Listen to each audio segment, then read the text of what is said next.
My family skipped the biggest moment of my life. I stood on the balcony of the New York Stock Exchange, the weight of a gavel in my hand and a $102 million valuation on the screen behind me. But the 4 VIP seats reserved for my parents and sister were empty.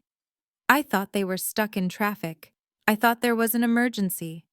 Then I checked Instagram. My sister Candace had just posted a photo from a luxury spa in the Hamptons with my parents captioned, "Finally escaping the noise with the people who matter most." I swallowed the lump in my throat and rang the opening bell alone. But when Forbes published my net worth an hour later, my phone lit up. It was a text from my father. "Family dinner at 7. Important discussion." I showed up all right, but I did not bring the checkbook they were hoping for. I brought the deed to their house. My name is Maya, and at 34 years old, I had just become the CEO of one of the fastest-growing AI health tech companies in America. But as I stood there in the heart of Wall Street, surrounded by cheering investors and flashing cameras, I had never felt more like the invisible child. Before I tell you what happened at that dinner, let me know where you are watching from in the comments. And if you have ever been the black sheep who outgrew the flock, hit like and subscribe. This story is for you. The morning of the IPO was supposed to be the culmination of 5 years of sleepless nights. My company Dermascan had started in a freezing garage where I coded algorithms to detect skin cancer in melanin-rich skin, a demographic the medical industry often overlooked. I had eaten instant noodles for dinner more times than I could count. I had worn the same 3 suits to pitch meetings until the elbows wore thin. Today was the payoff. The ticker symbol DRMA was about to go live. The floor of the exchange was a chaotic sea of traders and media. The energy was electric, a physical hum that vibrated through the soles of my heels. My husband Isaiah stood to my left. He squeezed my hand, his palm warm and steady. He looked handsome in his navy suit, beaming with pride, holding my phone to capture the moment.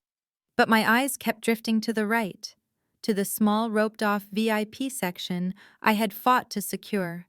I had sent the limousine to my parents' house in Chicago at 5 in the morning to get them to the airport. I had bought first-class tickets 3 months ago when I told them the date my father Reginald had puffed out his chest. "We will be there, Maya. It is a big day for the family name." My mother had cried. My sister Candace had even promised to reschedule her nail appointment. Now at 8:58 in the morning, 2 minutes before the market opened, the velvet rope hung slack. The 4 gold chairs were empty. "Maybe the flight was delayed," I whispered to Isaiah, though I knew the flight had landed 2 hours ago. "Maybe the driver got lost." Isaiah looked at me, his eyes filled with a sadness he tried to hide. "Maya, look at your phone." I did not want to look, but I pulled my phone from my blazer pocket. My thumb hovered over the Instagram icon. My sister Candace was an aspiring influencer, which meant she documented every breath she took. If they were in traffic, she would be complaining about it on her story. I tapped the screen. The colorful ring around her profile picture indicated a new update posted 12 minutes ago. The image loaded. It was a selfie. Candace was wearing a plush white robe, holding a glass of cucumber water. In the background, out of focus but unmistakable, were my parents. My father was laughing at something, looking relaxed. My mother was getting a foot massage. The location tag read, "The Sanctuary Spa Hamptons." And then, the caption. The words that cut deeper than any rejection letter I had ever received from a venture capitalist. It read, "Finally escaping the city noise and stress. Quality time with the people who matter most. Family. First. Self-care. Blessed. The noise. My life's work, my historic moment was just noise to them. They had not missed the flight. They had skipped it.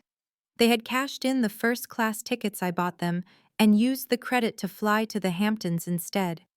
1 minute to opening, the stage manager shouted, pointing a finger at me.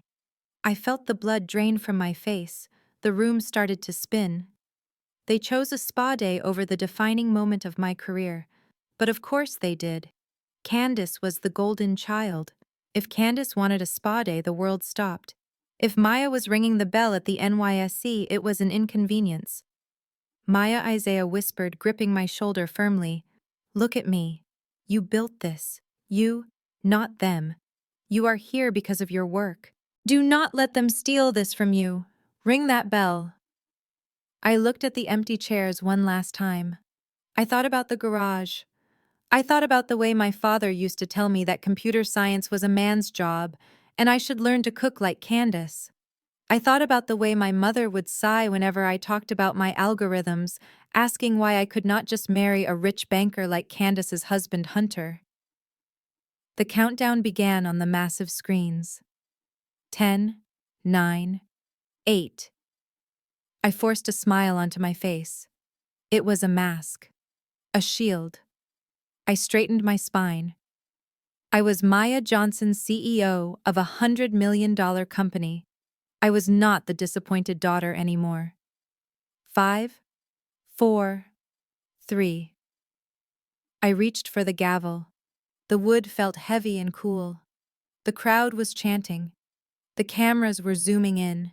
I channeled every ounce of anger, every drop of rejection, and turned it into power. 2, 1. I brought the gavel down on the sounding block. The bell rang out loud and clear, echoing through the cavernous hall. Confetti rained down from the ceiling. The floor erupted in cheers. People were clapping, shouting my name. Isaiah kissed my cheek, whispering how proud he was. For a split second, I felt triumphant. I had done it. But as the applause died down and we were ushered off the balcony for the CNBC interview, reality crashed back in. I walked past the empty VIP section. I saw a production assistant removing the reserved for family signs from the chairs. My phone buzzed in my hand. Once, twice, then a continuous stream of vibrations. The news was out. The headline was flashing across every financial news ticker in the country. Dermascan IPO soars. Founder Maya Johnson, net worth estimated at $102 million. I looked down at the screen. A text message from Dad.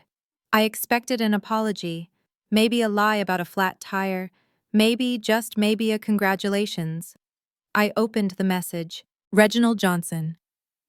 Congrats on the news. We saw the article. Call me back immediately. We need to talk before you do anything with that money. Family dinner at 7 p.m. at our house. Hunter and Candace are coming back early. Do not be late. Important discussion. I stared at the screen until the letters blurred. No. Sorry we missed it. We saw the article. They did not care about the achievement. They cared about the valuation. They saw the number 102 million, and suddenly the spa wasn't important anymore. Suddenly, I was family again. I looked at Isaiah. He had seen the text over my shoulder. His jaw tightened. Do not go, he said quietly. Maya, they are predators. I looked at the picture of Candace in her robe again. I looked at the text from my father demanding my presence. A cold, hard resolve settled in my chest. It replaced the sadness. It replaced the longing for approval. I am going. I told Isaiah, sliding the phone back into my pocket. Why, he asked. Because I said, walking toward the news cameras with a genuine smile this time, a smile that didn't reach my eyes. They think they are inviting their daughter to dinner. They don't realize they just invited the CEO who owns their debt. Get the car ready, Isaiah. I want to see their faces when I serve the main course. The chaos of the trading floor had followed me back to the Dermascan headquarters in Midtown Manhattan. Champagne corks were popping in the open-plan office area, where my team of 40 engineers and data scientists were celebrating the victory they had helped build. Confetti littered the floor, and someone had already printed a banner that read DRMA 102 million. I smiled and raised a glass with them, thanking them for the late nights and the missed weekends. But inside my glass-walled office, the silence was deafening. I sat in my ergonomic chair and stared at the tablet on my desk. The Forbes article had gone live 10 minutes ago. The headline was bold and impossible to ignore. It read, "Self-made and soaring. How 34-year-old Maya Johnson revolutionized dermatology with AI and built a 9-figure empire." There was my face looking confident and poised, a stark contrast to the trembling girl who had just been rejected by her own parents hours earlier. The number $102 million was highlighted in green. That number was a blessing, but as I was about to find out, it was also a beacon for every leech in my bloodline. My personal phone, which had been relatively quiet for years, suddenly began to convulse on the mahogany desk. It buzzed and vibrated with a ferocity that made me nauseous. I glanced at the screen. A call from Aunt Sarah. This was the same Aunt Sarah who had told me at a family barbecue 5 years ago that I was wasting my pretty years staring at computer screens and that I should focus on finding a husband before I dried up. She had not called me on my birthday. She had not called when I got engaged, but now she was calling twice in a row. Then came a text from cousin Marcus, who I had not seen since he borrowed $200 from me in college and vanished. The text read, "Hey, cuz, so proud of you. We should grab drinks and catch up. It has been too long." I turned the phone face down. The hypocrisy was suffocating. They did not want to catch up. They wanted to catch a check. The door to my office opened and Isaiah walked in. He had loosened his tie and unbuttoned his collar, looking exhausted but relieved. He closed the door behind him, muffling the sounds of the party outside. He did not look happy. He held his phone out to me. "You need to see this," he said, his voice tight. "Your dad just texted me too. He probably thought you were ignoring him." I took Isaiah's phone. The message from Reginald Johnson was longer than the one he had sent me. It read, "Isaiah, make sure Maya comes home tonight. Tell her it is not just a dinner, it is a family strategy meeting. Hunter and Candace canceled the rest of their spa weekend and are driving back right now. We need to discuss how to protect this new capital. Do not let her make any rash decisions with outsiders. See you at 7. I let out a dry, humorless laugh. Protect the capital. That was rich coming from a man who had drained his own retirement fund to buy a boat he used twice a year. And the phrase outsiders was a clear jab at my team, my lawyers, and probably Isaiah himself. "They canceled the spa," I said, handing the phone back. The moment they saw the Forbes article, the cucumber water and massages suddenly lost their appeal. They realized the real cash cow was not in the Hamptons but right here in Manhattan. Isaiah sat on the edge of my desk, crossing his arms. "You know what this is, Maya. They are going to pitch you something. Or ask for something. Probably both. You do not have to go. We can order takeout, go home to our apartment and turn off our phones. Let them sit at that table alone." I swiveled my chair to look out the window at the city skyline. The sun was setting, casting long shadows over the buildings. I thought about simply going home. It would be the healthy thing to do. It would be the peaceful choice. But peace was not what I wanted tonight. I wanted closure. And more than that, I wanted to see the look in their eyes when they realized the Bank of Maya was permanently closed. "I am going," I said, my voice steady. "But I am not going alone. And I am not going unprepared." I picked up my office phone and dialed a number I had memorized. It rang once before a crisp, professional voice answered. "David, it is Maya. Congratulations on the IPO, Maya," my personal attorney said. "I assume the press is overwhelming." "It is," I said. "But that is not why I am calling. I need you to print the file we discussed last month. The one labeled Asset Protection and Liability. Specifically, the documents regarding the property on Oak Street." There was a pause on the line. "Are you sure, Maya? That is the nuclear option? Once you execute that, there is no going back." I looked at the text from my father again. "Important discussion. Family strategy." "I am sure," I said. "Courier it to my parents' address. Have it arrive by 7:30. I want it to be a surprise." I hung up and looked at Isaiah. He was smiling a slow, knowing smile. He stood up and buttoned his jacket. "I will get the car," he said. The drive to the suburbs of Chicago usually took 40 minutes, but tonight it felt like a journey back in time. As the city lights faded and were replaced by manicured lawns and white picket fences, I felt the familiar tightening in my chest. This was the neighborhood where I grew up, the neighborhood where I was constantly compared to Candace. We pulled up to the house at exactly 6:55. It was a beautiful two-story colonial with fresh white siding and a wraparound porch. A brand new Mercedes SUV was parked in the driveway with a vanity plate that read Candace. That was the car my parents had bought her as a graduation gift when she finished her fashion merchandising degree, a degree she had never used. I stared at the house. To the neighbors, it was the residence of Reginald and Elaine Johnson. To my family, it was their ancestral pride.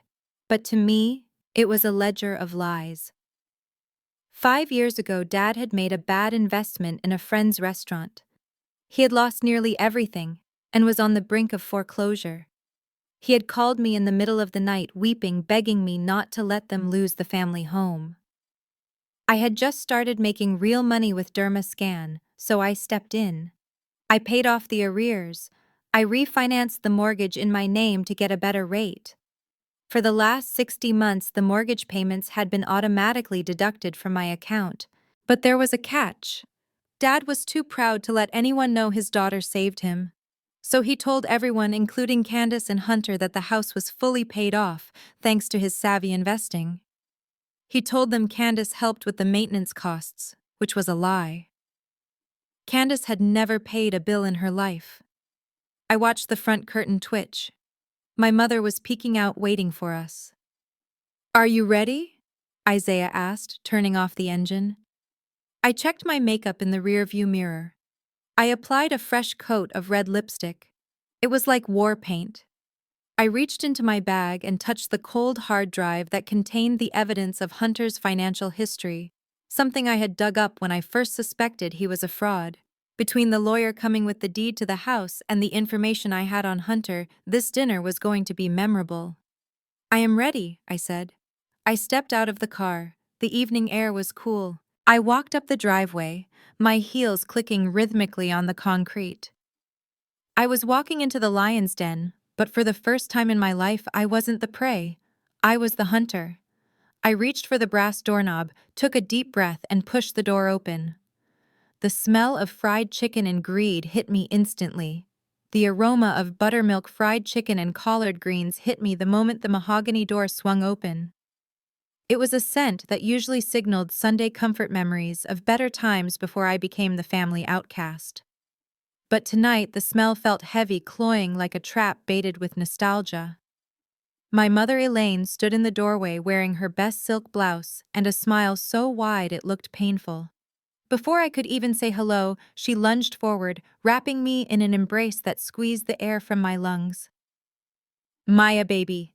Look at you, my superstar," she shrieked, her voice pitching up an octave higher than normal.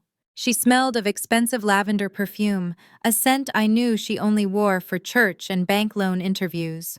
She rocked me back and forth, a display of maternal affection she had not shown since I was 6 years old. For a second, I stiffened, my arms glued to my sides. This was the same woman who had told me just last Christmas that I was working myself into an early grave for a pipe dream. Now she was hugging me as if she had birthed the $100 million herself. "I missed you, baby girl," she whispered, pulling back to cup my face with manicured hands. I gently removed her hands. "You missed the bell ringing this morning too, Mom." She didn't even blink. "Oh, hush now. That is just ceremonial. Tonight is what matters. The family is together. Come in, come in." I stepped into the foyer, Isaiah close behind me, his hand resting protectively on the small of my back. The house was spotless. The good china was out. Fresh flowers were on the console table. It was a stage set, and the actors were already in position. Candace was lounging on the velvet sofa, scrolling through her phone.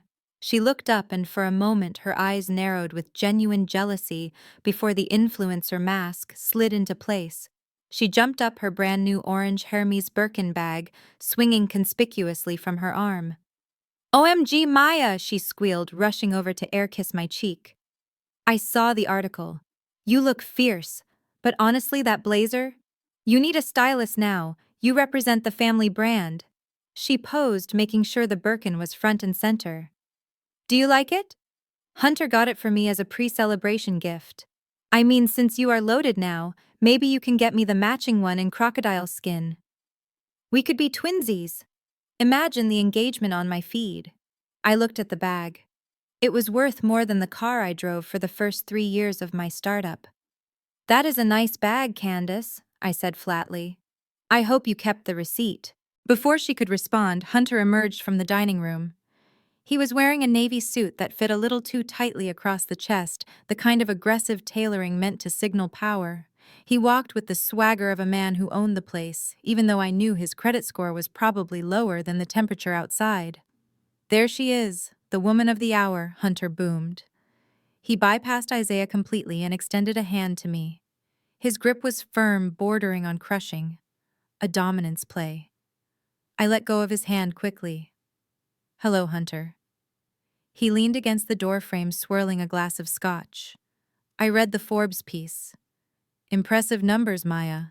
Really. But between you and me, they undervalued you. He took a sip, his eyes scanning me with a patronizing glint. These analysts, they don't understand the scalability of AI in niche markets. If I had been advising you during the roadshow, we could have opened at 150. Easily. You left money on the table, sweetheart. My jaw tightened.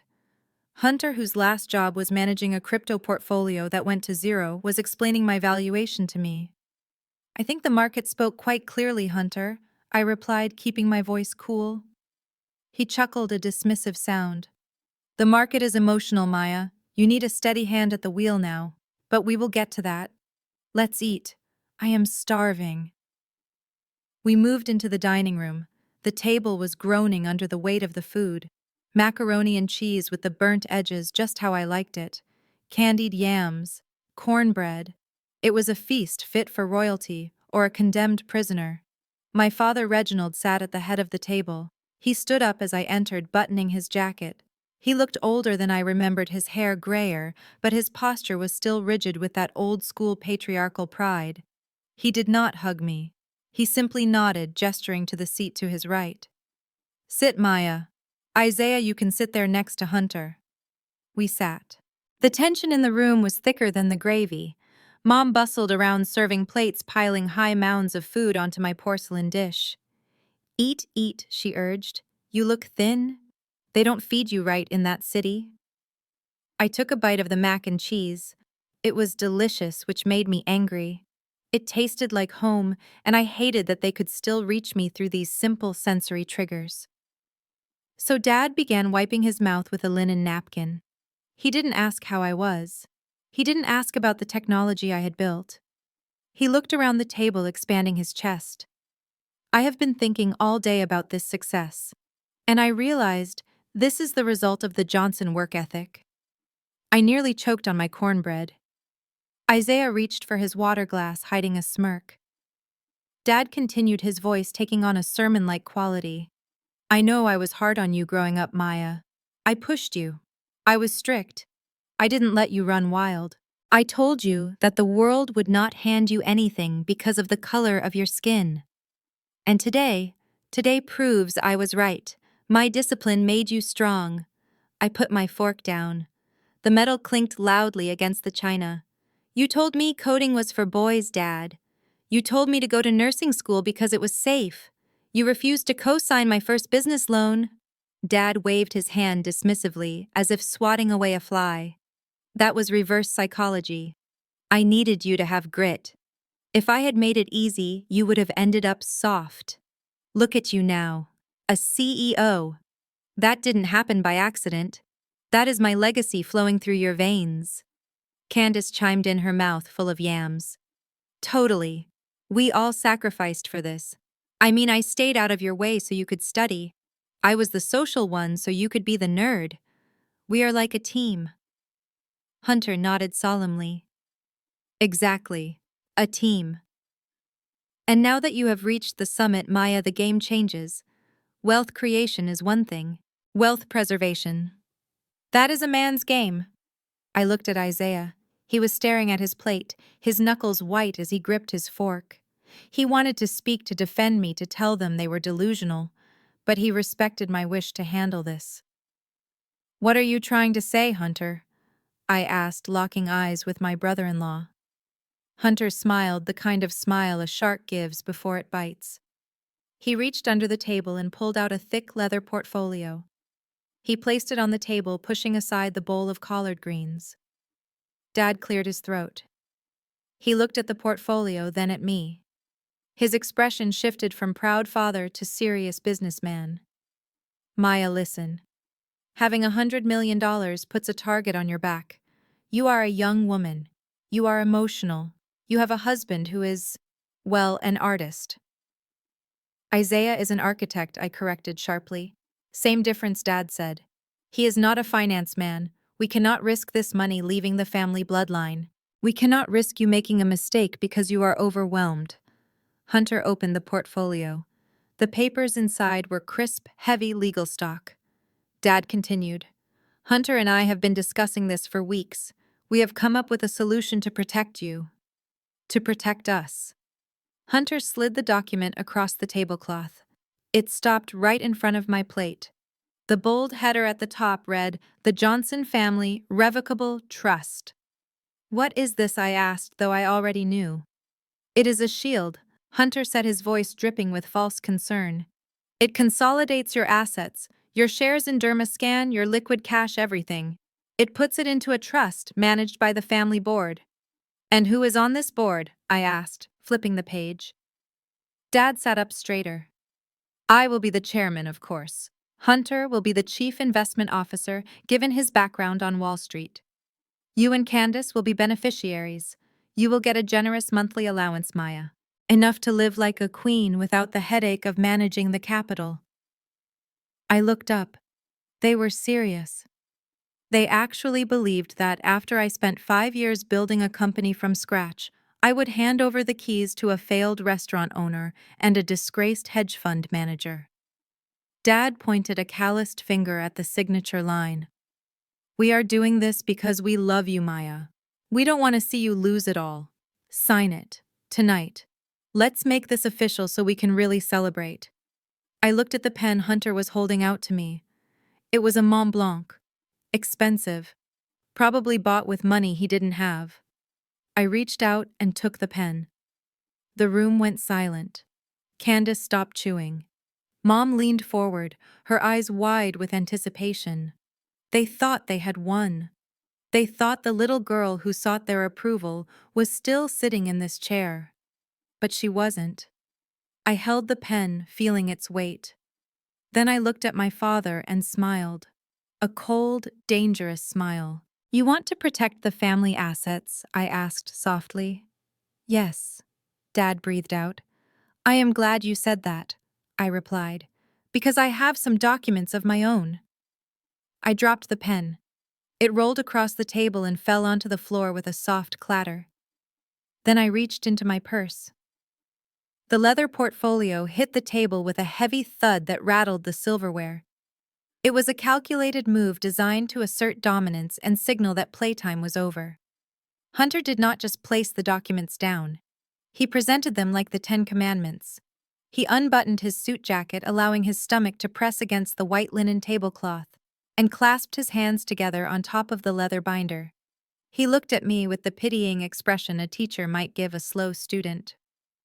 Maya, let us be real for a moment. Hunter began, his voice dropping to a confidential baritone. I have seen the S1 filing. I have looked at your cap table. You have built a nice little app here. Really kudos. But running a tech startup and managing generational wealth are two very different beasts. You are in the Shark Tank now, and frankly, you are bleeding into the water. He opened the binder. Inside were pages and pages of dense legal text, flagged with yellow sticky notes where I was supposed to sign. I have been running some simulations. Hunter continued, pointing a manicured finger at a chart that looked like it had been made in Excel 95. You are facing significant tax exposure, capital gains, estate taxes, potential litigation risks. If you keep these assets in your personal name, the IRS will eat you alive. You could lose 40% overnight just to Uncle Sam."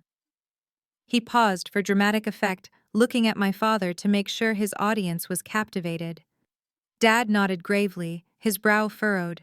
He did not understand a word Hunter was saying, but he understood the fear of losing money. "My proposal is simple," Hunter said, sliding the first page toward me. "We create the Johnson Family Revocable Trust. We transfer 40% of your founder shares into this vehicle immediately. It shields the assets. It creates a firewall between you and the inevitable lawsuits that target public CEOs." I looked at the document. It was not a standard asset protection trust. It was a power grab. "And the governance structure?" I asked, my voice deceptively calm. Hunter smiled, revealing teeth that had been whitened a few shades too bright. "That is the beauty of it. To make it legally bulletproof, it needs independent oversight. Reginald here will serve as the chairman of the board, ensuring the family values are upheld. I will step in as the chief investment officer to handle the daily allocation and strategy. You and Candace will be the primary beneficiaries." "I see," I said.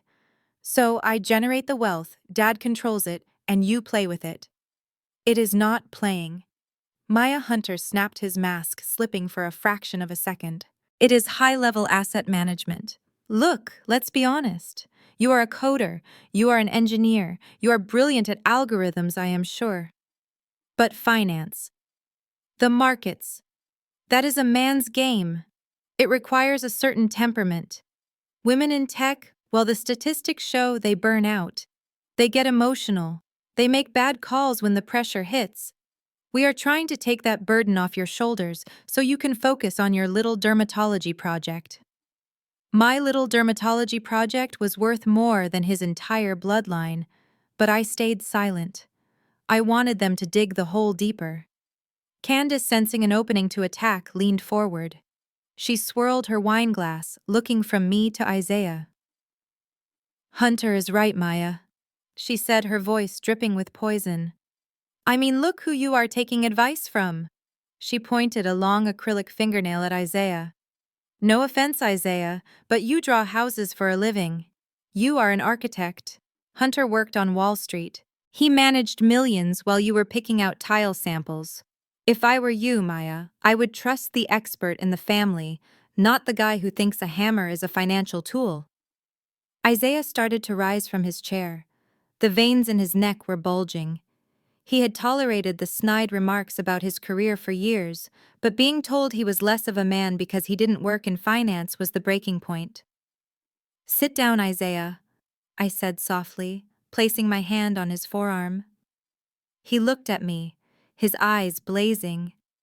"Maya, you cannot let them talk to us like this." I squeezed his arm hard. I said, "Sit down. I have this." Isaiah slowly sank back into his chair, but his gaze remained fixed on Hunter like a laser. I turned my full attention to Hunter. I picked up the document and flipped to the fee structure page. I scanned it quickly, my eyes widened. "Hunter," I said, keeping my tone conversational, "you mentioned you want to shield me from tax exposure. Can you explain why this trust is structured as a grantor-retained annuity trust? Or a GRAT, given the current interest rate environment?" Hunter blinked. He shifted in his seat. "Well, the GRAT is... It is a standard vehicle for minimizing the estate tax impact. Actually, I interrupted, with interest rates this high, a GRAT is incredibly inefficient. The hurdle rate is too high to transfer any significant appreciation. But that is not what concerns me." I pointed to a paragraph on page 5. It says here the chief investment officer takes a 2% management fee annually, plus 20% of any appreciation. That is a hedge fund fee structure, Hunter. For a family trust, Hunter began to sweat. Beads of perspiration formed on his upper lip. "Well, that is industry standard for top-tier talent, Maya. You pay for quality." "Top-tier talent?" I asked. I looked at him with cold curiosity. "Okay, let's talk about your talent. What was the Sharpe ratio of the last fund you managed at Goldman?" The room went silent.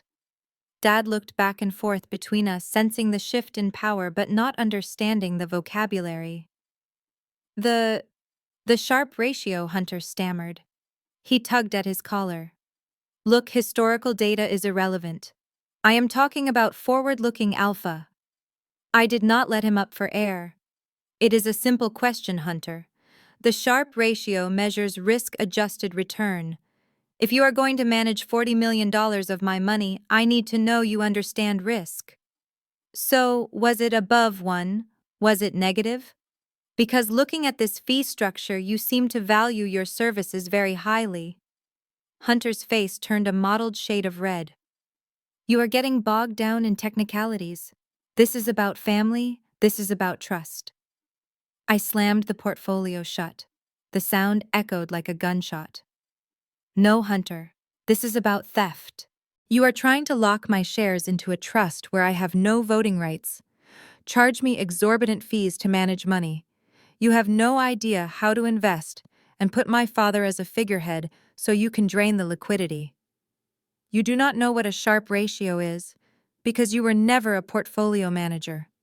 You were a junior analyst who got fired for compliance violations. Hunter stood up, his chair scraping violently against the floor. How dare you, Reginald? Are you going to let her speak to me like this? Dad's face was purple with rage. He did not understand the math, but he understood that his authority was being challenged. He slammed his fist onto the table, making the wine glasses jump. Enough! Dad roared. His voice shook the room. He pointed a shaking finger at me. I do not care about your ratios or your fancy words. You think you are so smart because you made some money? You are nothing without this family. He grabbed the pen. Hunter had dropped earlier and shoved it toward me. You are treating your brother-in-law like a criminal, Dad shouted. He is trying to help you. You sign those papers right now. Maya, I stared at him calmly. Give me one good reason why I should sign over 40% of my company to you, Dad. Because I said so. Dad screamed, spittle flying from his lips. Because that garage you sat in for 3 years. That was my garage, my electricity, my roof. You built that company on my property under my protection. By rights, that company belongs to me, just as much as it belongs to you. I am your father, and I demand you pay your dues. The silence that followed was heavy and suffocating. Candace looked gleeful. Hunter looked relieved that the heat was off him. Mom just looked down at her plate, refusing to meet my eyes. I looked at my father. I looked at the man who claimed ownership of my success because he had allowed me to exist in a drafty, unheated garage that I paid for. I slowly stood up. I picked up my purse. I reached inside, past my phone, past my wallet, and my fingers closed around the folded pieces of paper I had brought with me. You want to talk about the garage, Dad? I asked quietly. Fine. Let's talk about the garage. I pulled out the receipts. You want to talk about the garage? I repeated the words slowly, letting them hang in the air like smoke. A low, humorless chuckle escaped my throat. It was the sound of a woman who had finally realized that the pedestal she had placed her parents on was actually a cage. Dad looked confused by my laughter. He expected tears. He expected submission. He expected the obedient daughter who had spent her life trying to earn a crumb of his affection. Instead, he got the CEO.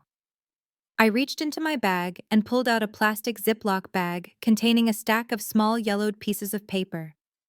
They were old, crinkled, and smelled faintly of motor oil and damp cardboard. I tossed the bag onto the center of the table. It landed on top of Hunter's leather portfolio with a defiant slap.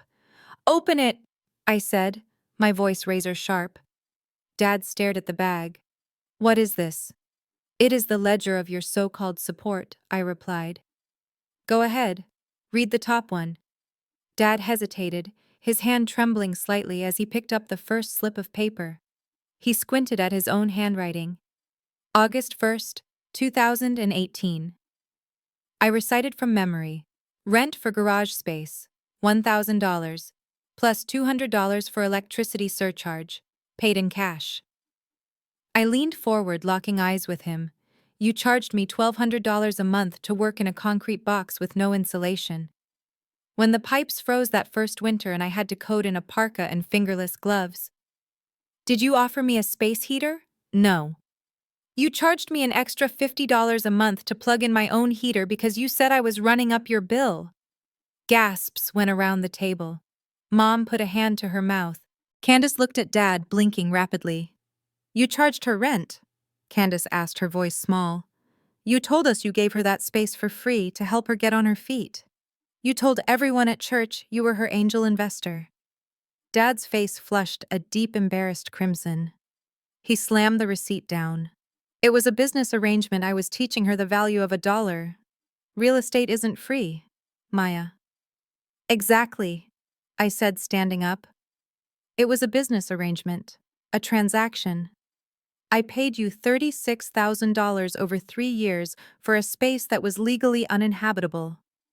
That means we are square, Dad. I don't owe you a percentage of my company. I don't owe you my intellectual property.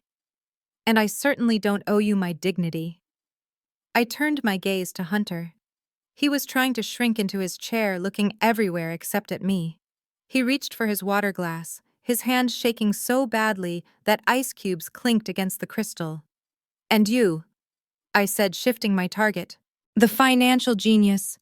The man who wants to protect my assets. Hunter cleared his throat, forcing a weak smile. Maya, let's not get emotional. We can structure the trust differently if the fees are a sticking point. The fees are not the point, Hunter, I interrupted. The fraud is the point. The room went deathly silent. Even the air conditioning seemed to stop humming. I pulled a single crisp sheet of paper from my bag. It was a background check report, specifically the compliance record from the Financial Industry Regulatory Authority. I know why you left Goldman Sachs 3 years ago, I said, my voice calm and steady. You didn't leave to start your own boutique firm as you told everyone. You were terminated for cause, unauthorized trading in client accounts.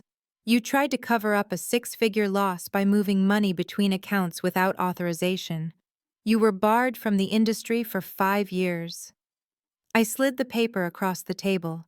It stopped right in front of Dad's plate. Dad looked down. He saw the official seal. He saw the word expelled in bold red letters next to Hunter's name. Hunter leaped to his feet, his face draining of all color. That is a lie.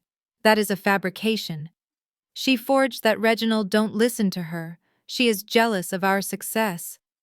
Dad looked at Hunter, then at the paper, then at me. His brain was trying to process the collapse of his narrative. His golden son-in-law was a fraud. His scapegoat daughter was the only one telling the truth. But instead of thanking me, instead of apologizing, Dad did what narcissists always do when cornered. He attacked the person holding the mirror. He stood up, knocking his chair backward. It crashed onto the floor. His face twisted into a mask of pure, unadulterated rage. "Get out!" he screamed, his voice cracking. I stood my ground. "You want me to leave because I exposed him? I want you out of my house!" Dad roared, pointing a shaking finger at the door. "You come in here flashing your money, disrespecting your mother, attacking your sister's husband. You are poison, Maya. You are an ungrateful, arrogant little brat." He grabbed the trust document and ripped it in half, throwing the pieces at me. "I don't want your money. I don't want your shares. You are dead to me, do you hear? Dead. Let's see how long your precious stock price lasts when the world finds out you abandoned your family. Get out!" Isaiah stepped forward, placing himself between me and my father. "We are leaving, Reginald, and do not ever speak to my wife like that again." Dad laughed a manic, desperate sound. Take her and get out. She is a curse." I looked at my mother. She was weeping silently into her napkin, but she didn't say a word. She didn't look up. She chose her side. She chose the lie because the truth was too painful to bear. I grabbed my purse. "Goodbye, Dad," I said softly. "Keep the receipts. You might need them for the IRS audit. I am fairly certain Hunter is about to bring down on you." I turned on my heel and walked out. I didn't look back at the dining room. I didn't look back at the untouched soul food. I walked through the foyer, past the family photos that I was notably absent from, and out into the cool night air. The heavy front door slammed shut behind us, the sound echoing like a final gavel strike. I marched down the driveway to our car, my heart pounding against my ribs. My hands were shaking not from fear, but from the adrenaline of finally cutting the cord. "Are you okay?" Isaiah asked, opening the car door for me. I took a deep breath, inhaling the scent of pine and exhaust. "I am better than okay, Isaiah. I am free." I slid into the passenger seat and buckled my seatbelt. I felt lighter. The burden of their expectations, the weight of their judgment, it was gone. I had paid my dues. I had the receipts. Isaiah started the car and we began to back out of the driveway. I pulled out my phone to check my email, planning to message my lawyer to finalize the purchase of their mortgage debt. But as the screen lit up, a notification banner dropped down from the top. It was from Instagram. "Candace is live. My heart is broken. Please pray for my family." My stomach dropped. I tapped the notification. The video loaded instantly. Candace was sitting in her old bedroom, tears streaming down her perfectly made-up face. The lighting was dim, designed to elicit sympathy. "Hey guys," she sobbed into the camera, wiping her eyes with a tissue. "I didn't want to do this. I really didn't. But I am just so scared. My sister, Maya, the one who just got famous. She just came to our house and attacked my dad." I watched in horror as the viewer count ticked up. 5,000. 10,000. She screamed at him. Candace continued, her voice trembling. "She threw things. She made fun of us for being poor. She said she was going to ruin us because we aren't rich like her.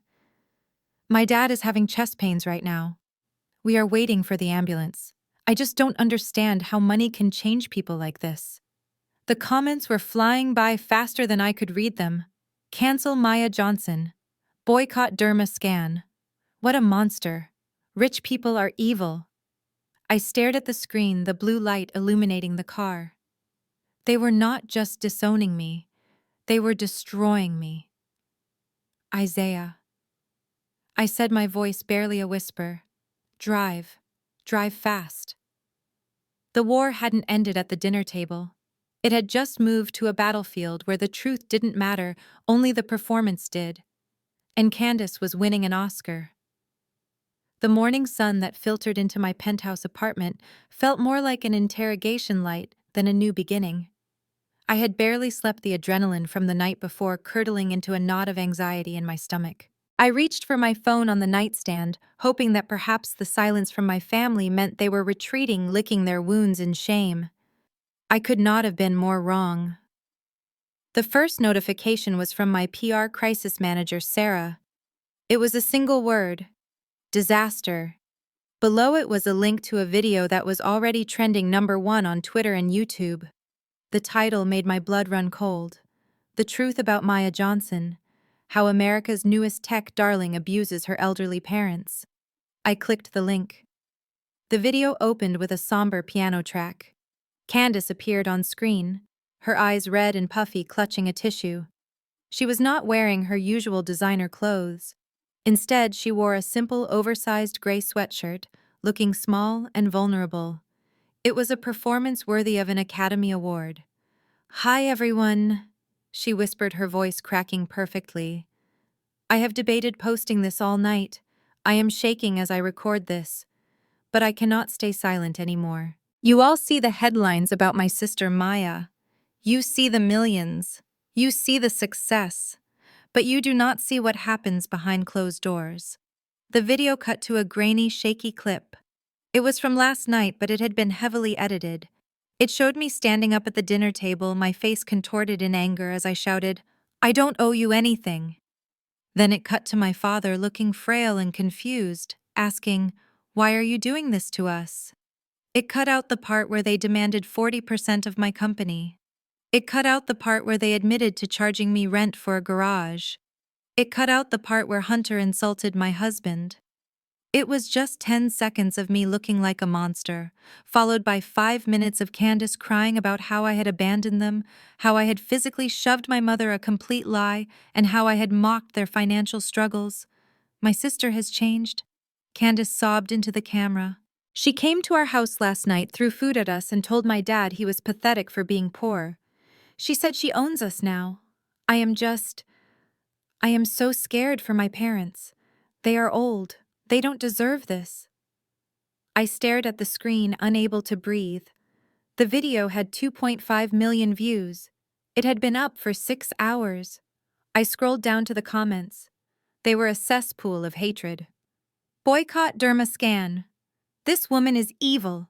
Take away her money and give it to her parents. Cancel Maya Johnson. My phone rang. It was Sarah again. Maya, tell me you have seen it, she said, her voice tight with panic. I saw it, I rasped. It is a lie, Sarah. Every word of it. It doesn't matter if it is a lie, Sarah snapped. It is viral. The hashtag boycott Dermascan is trending in 10 countries. Pre-market trading shows the stock is down 5%. The board is freaking out. I have 3 major investors on hold right now demanding an explanation. You need to issue a statement, an apology.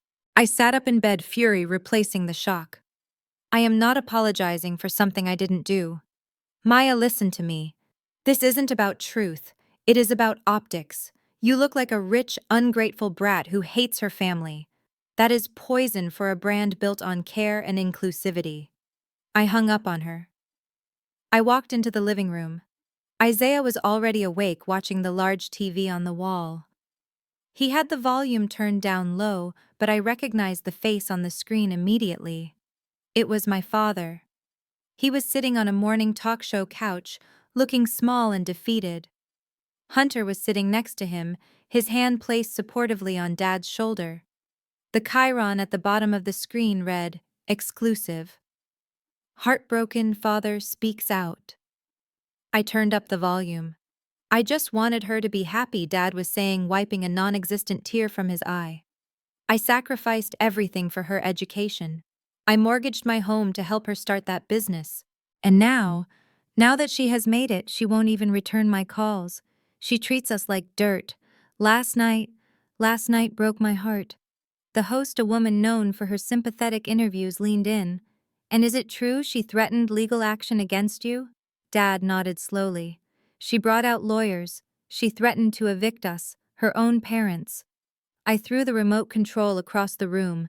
It smashed against the wall, the batteries skittering across the hardwood floor.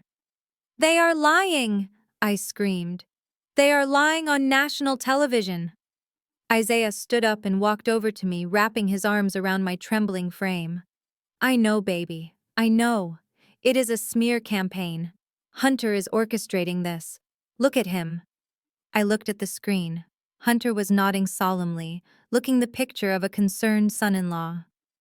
We are just worried about her mental state, Hunter said smoothly. The money has changed her. We are exploring legal options, not for the money but to get her the help she needs. We believe she is not fit to run that company right now. That was the kill shot. They weren't just trying to ruin my reputation. They were trying to declare me incompetent. They were trying to stage a coup. My phone buzzed again. An email notification popped up on my watch. The sender was a law firm I didn't recognize. The subject line was purely formal. Service of process. Johnson versus Johnson. I opened the email on my phone. It was a lawsuit. Plaintiff, Reginald Johnson. Defendant, Maya Johnson. Cause of action, breach of verbal contract. Intentional infliction of emotional distress. Theft of intellectual property. I scrolled to the bottom. The demand for damages was staggering. $30 million. They were claiming that the idea for the skin cancer detection algorithm was developed during family brainstorming sessions. They were claiming that my father was a co-founder who had been cut out. They were claiming that my refusal to sign the trust was a breach of their verbal agreement to share the profits. It was absurd. It was baseless. Any judge would throw it out in a heartbeat once they saw the evidence.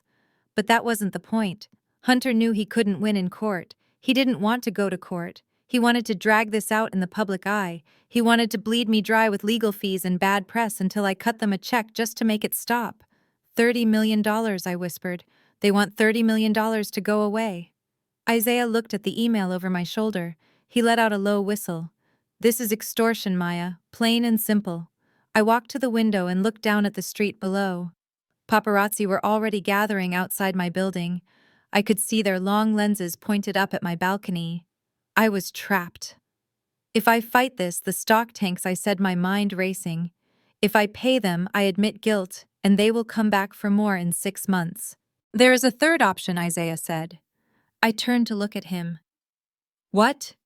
Burn it down, he said, his voice hard. You have the files on Hunter.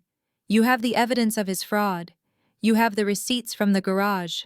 Release them. All of them. I shook my head. If I release the Hunter files, the SEC gets involved. My parents lose their house immediately because it was bought with dirty money. They go to jail as accomplices or end up on the street. Isaiah walked over to me and held my face in his hands. Maya, look at the TV. Look at what they are doing to you. They are already on the street. They just don't know it yet because they are living in Hunter's house of cards. You cannot save people who are actively trying to destroy you. I looked back at the screen. Dad was now sobbing into his hands while the host patted his back. It was a performance. A cruel, calculated performance designed to steal the one thing I had built for myself. My dignity. I took a deep breath. The fear was gone, replaced by a cold, surgical precision. Get the car, Isaiah, I said. We aren't going to the office. Where are we going? He asked. I picked up my phone and dialed my private investigator. We are going to find the one person Hunter forgot to silence, I said. We are going to find his ex-wife. The polished oak conference table in my attorney's office felt miles long, distancing me from the absurd document sitting in the center. David, my lead counsel, adjusted his glasses and looked at me with a mixture of professional fatigue and personal sympathy. He tapped the paper with his pen. You have to hear the specific language, Maya, he said. It claims that during a Thanksgiving dinner in 2019, Reginald Johnson provided the foundational concept for the algorithmic neural network used in Dermascan. It alleges that you, as his daughter, acted merely as the technician executing his visionary directive. Therefore, he is claiming 50% co-founder status and seeking $30 million in backdated royalties and punitive damages. I stared at David, waiting for the punchline. My father thought the cloud was literal water vapor in the sky. He still typed with one finger. He called every video game Nintendo. The idea that he had conceptualized a machine learning model for dermatological diagnosis was not just a lie, it was science fiction. He cannot be serious, I said, my voice flat. Dad thinks Python is a snake at the zoo. If we put him on the stand and ask him to define an algorithm, he would perjure himself in 10 seconds. David nodded. We know that. And more importantly, Hunter knows that. This lawsuit is not designed to win in a courtroom, Maya. It is designed to bleed you in the boardroom. He stood up and walked to the whiteboard. Look at the timing. Your stock is already wobbly from the smear campaign. Now they file a lawsuit challenging the ownership of the core intellectual property. That scares institutional investors. They do not like uncertainty. Hunter is betting that the board will panic and force you to settle. He wants you to write a check for $5 or $10 million just to make the headache go away, so the stock price stabilizes. It is a shakedown, a legal mugging. I looked out the window at the gray Manhattan skyline. It was brilliant in a sick, twisted way. Hunter knew he was a fraud. He knew my father was delusional. But he also knew that Wall Street hated drama more than it hated lies. He was weaponizing the market against me. So if I fight it, I lose value, I said. And if I pay them, I admit that their lies have merit. David sat back down. Precisely. It is a game of chicken. The question is, who blinks first?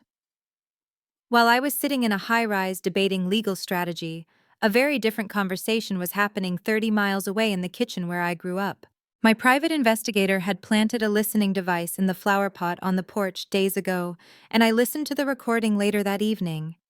It was a master class in manipulation. The audio was crisp.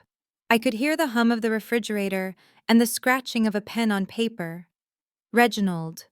This is the only way. Hunter's voice was smooth, urgent. We have them on the ropes. The lawsuit has already made the news.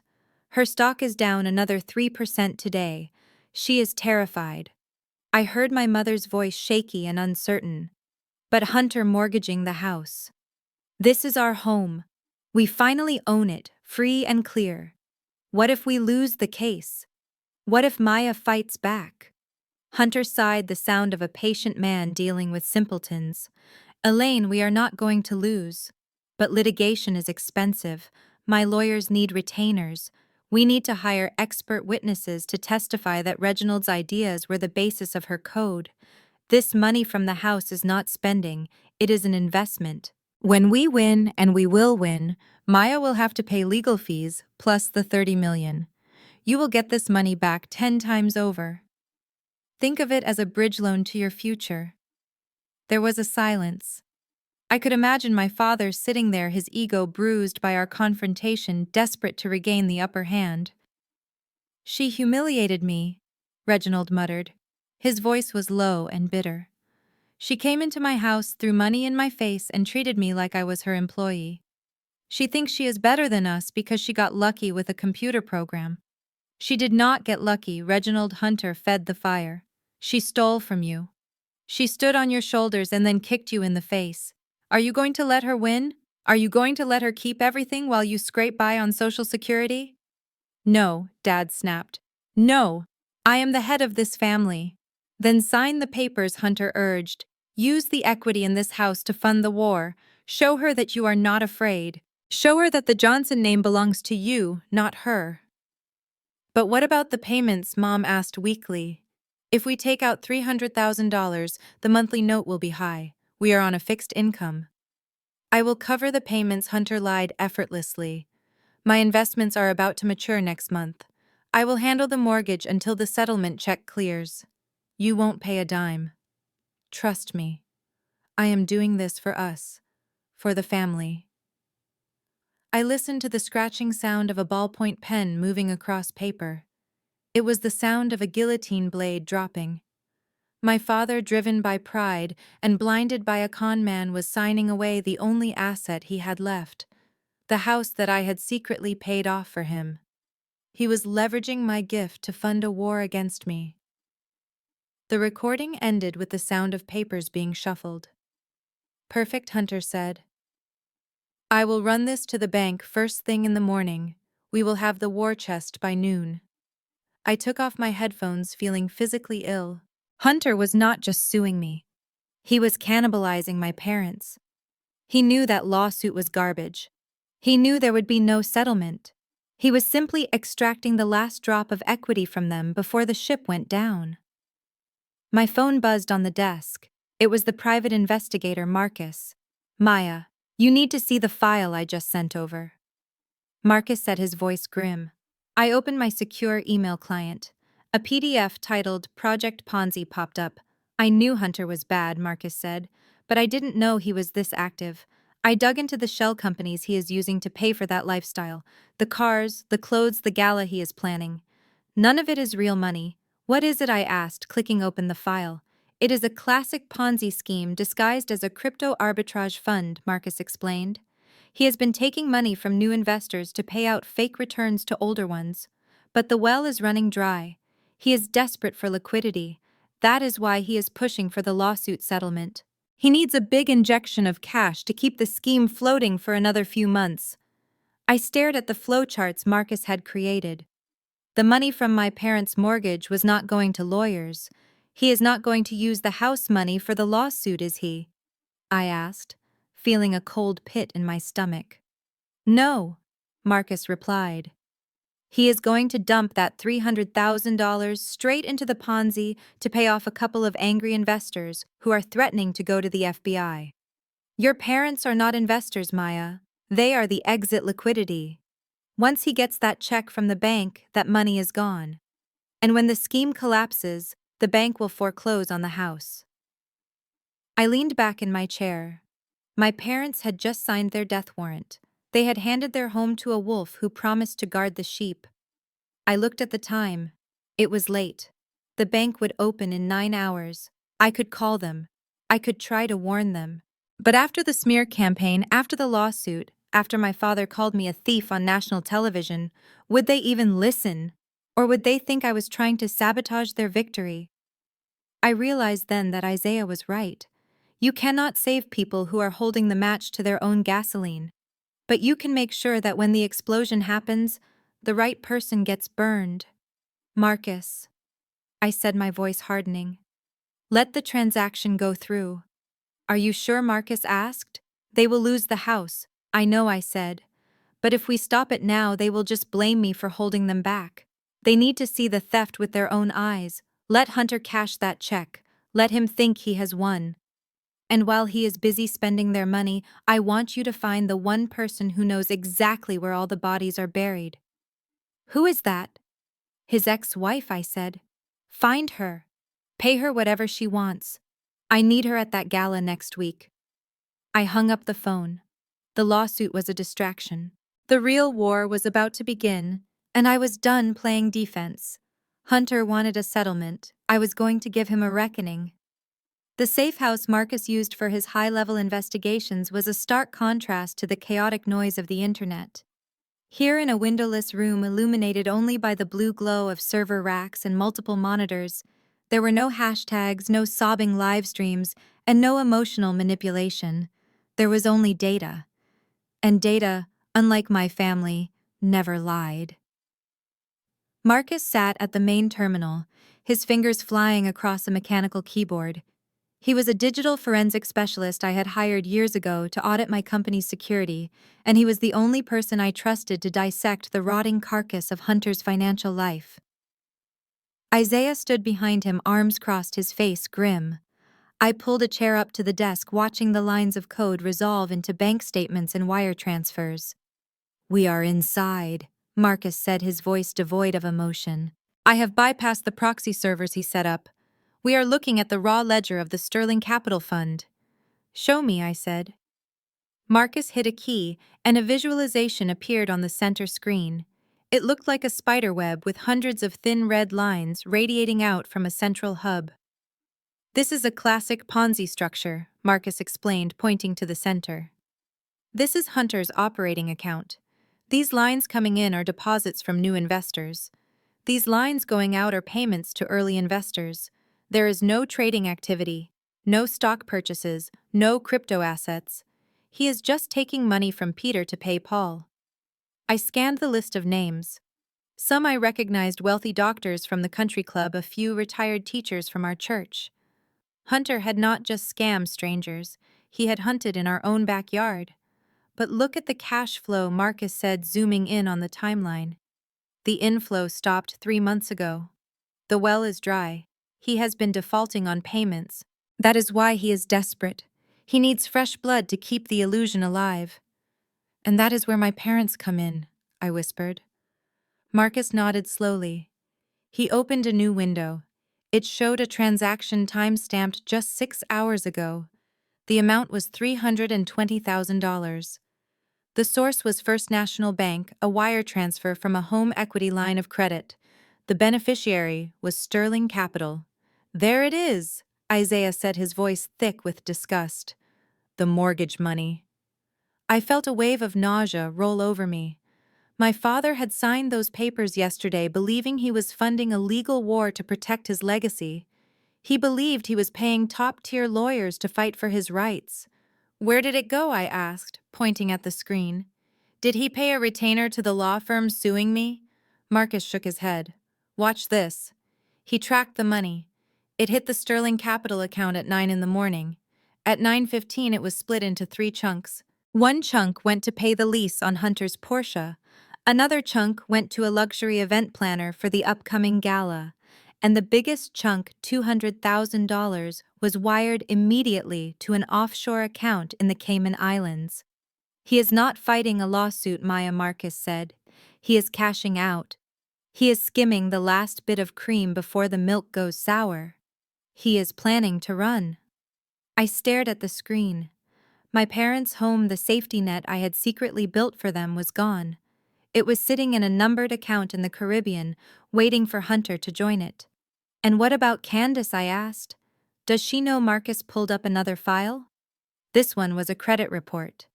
Candace is just as much a victim as she is an accomplice, Marcus said. Look at her personal cards. Amex Black, Visa Signature, all of them are maxed out. She has been trying to use them for the last week, but the transactions are being declined. He clicked on a log of text messages intercepted from Candace's phone. I read the messages she sent to Hunter. Babe, my card got declined at Sephora again. The cashier looked at me like I was broke. Fix this. And Hunter's reply. It is just a fraud alert, baby. The bank is being overprotective because we are spending so much. Use the debit card. I transferred cash. He is gaslighting her too, I realized. She thinks they are rich. She thinks the declined cards are just technical glitches. She has no idea she is drowning in debt. I stood up and paced the small room. The air conditioning was humming, but I felt hot, suffocated by the magnitude of the betrayal.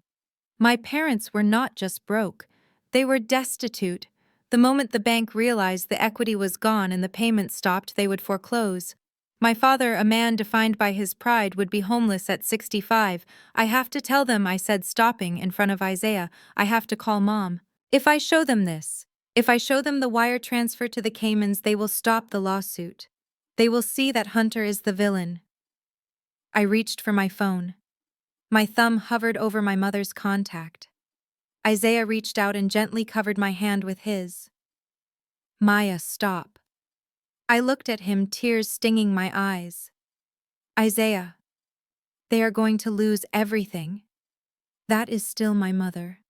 That is still the house I grew up in.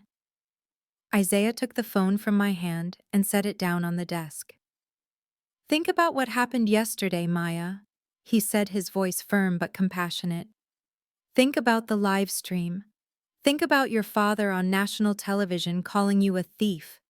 If you go to them now with this data, what will they say? They will say I hacked them. I replied, the realization dawning on me. Exactly, Isaiah said. Hunter has already primed them to believe you are a vindictive, powerful tech mogul out to destroy them. If you show them bank records, Hunter will say you forged them. He will say you used your AI to create fake documents. He will say you are spying on them, which technically you are. But I cannot just let them crash, I argued, though my resolve was weakening. You are not letting them crash, Isaiah said. They have already crashed. They just haven't hit the ground yet. He turned me to face him, holding my shoulders. You cannot save people who do not want to be saved, Maya. You cannot force them to see the truth when they are comfortable in the lie. If you bail them out now, if you intervene, you are just the villain who ruined their beautiful dream. They need to wake up on their own. And the only thing that wakes people like your father up is consequences. I looked back at the screen. The red lines of the Ponzi scheme pulsed like infected veins. So we wait, I asked. We wait, Marcus chimed in from the desk. But we don't wait long.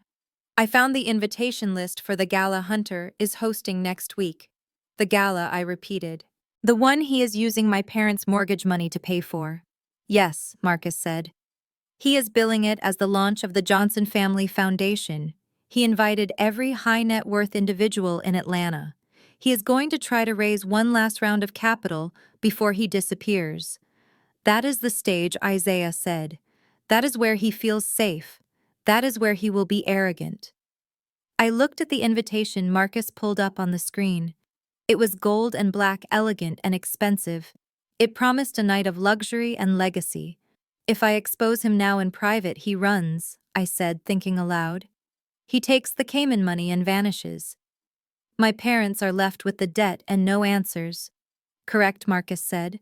But if I expose him there, I continued, my mind sharpening into a weapon. If I expose him in front of the very people he is trying to impress, in front of the investors he is trying to swindle, he panics. He freezes. And the police can be waiting at the back door. It is risky, Isaiah warned. It will be a scene. Your parents will be humiliated publicly. They humiliated me publicly yesterday, I said, my voice turning cold. They wanted a spectacle. I will give them a spectacle. I turned to Marcus. Do not touch the accounts I ordered. Let the wire transfer clear. Let Hunter feel rich. Let him buy the champagne and the caviar. Let him think he has gotten away with it. I walked over to the printer where the gala invitation was displayed. Can you get us in? I asked. Marcus smirked. I can get you a front row seat. I can also get you control of the audio-visual system. I nodded. Good. Because I am not just coming to dinner. I am coming to give a keynote speech. I looked at Isaiah. He nodded, understanding the shift. The grieving daughter was gone. The CEO was back in charge. My parents had made their choice. They had bet their home, their reputation, and their daughter on a lie. Now they were going to have to watch that lie unravel in high definition. I picked up my phone, but I didn't call my mother. Instead, I sent a text to my lawyer. Draft the purchase agreement for the distressed mortgage on the Oak Street property, and prepare a non-disclosure agreement. I have a feeling the current owners are going to need a landlord very soon. We walked out of the safe house and into the night. The city lights blurred as we drove, but my vision had never been clearer. The moral dilemma was over. It wasn't about vengeance anymore. It was about surgery. And sometimes to cut out the cancer, you have to cut deep. The gala was in 5 days. I had 5 days to prepare the perfect funeral for Hunter's career, and I intended to wear red. The house on Oak Street was silent. Not the peaceful silence of a library, but the heavy, suffocating silence of a tomb. It had been 5 days since my father signed away the equity in the home to fund Hunter's non-existent legal defense. For 5 days, my parents had waited for the wire transfer that Hunter promised would cover the bills. They waited for the reassurance that they were winning the war against their ungrateful daughter.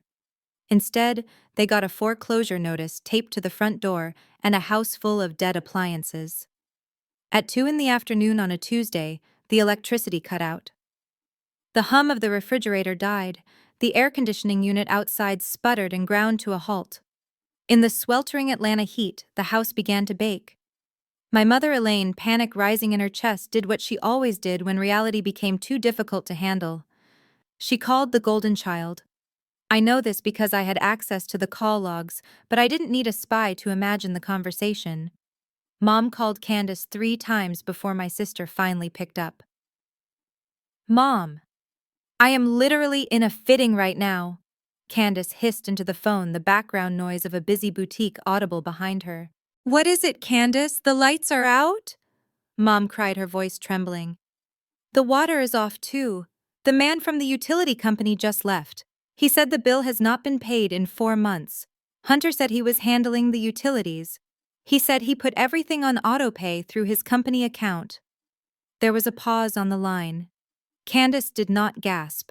She did not offer to drive over. She sighed, the sound of someone inconvenienced by a gnat.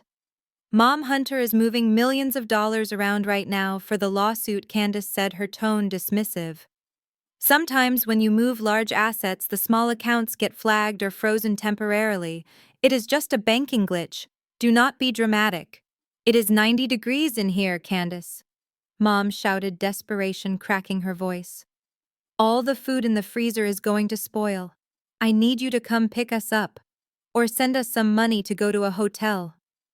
I cannot, Candace snapped. I am prepping for the gala. I have to get my hair done at 4. Look, just light some candles. Open a window. Hunter will fix it when he gets out of his meetings. I have to go. The line went dead. Candace, with her maxed-out credit cards and her rented luxury life, had abandoned them to the heat. She could not help them even if she wanted to, but the cruelty was that she didn't even want to try. 10 minutes later, my phone rang. I was sitting in my office reviewing the final acquisition papers for the mortgage note on my parents' house. When I saw Mom's name on the screen, I hesitated. Isaiah was sitting across from me. He gave me a nod. Answer it, he said softly. Remind them of their choices. I swiped green. Hello, Mother. Maya. Oh, thank God, Mom wept. She didn't say hello. She didn't ask how I was. She launched straight into the crisis. You have to help us. They cut the power. They cut the water. Your father is sitting in the dark and his blood pressure is sky high. We have no cash. Please, Maya, just transfer us $5,000. Just until Hunter sorts out the bank error. I leaned back in my chair staring at the skyline. The request was breathtaking in its audacity. They were suing me for $30 million, claiming I was a thief, yet they were asking me for cash to survive the afternoon. Mom, I said, keeping my voice devoid of the anger that was boiling inside me. I am confused. On the news yesterday, Dad said I was a financial predator. He said Hunter was the brilliant mind protecting the family assets. Why aren't you calling your chief investment officer? Don't be like that, Mom sobbed.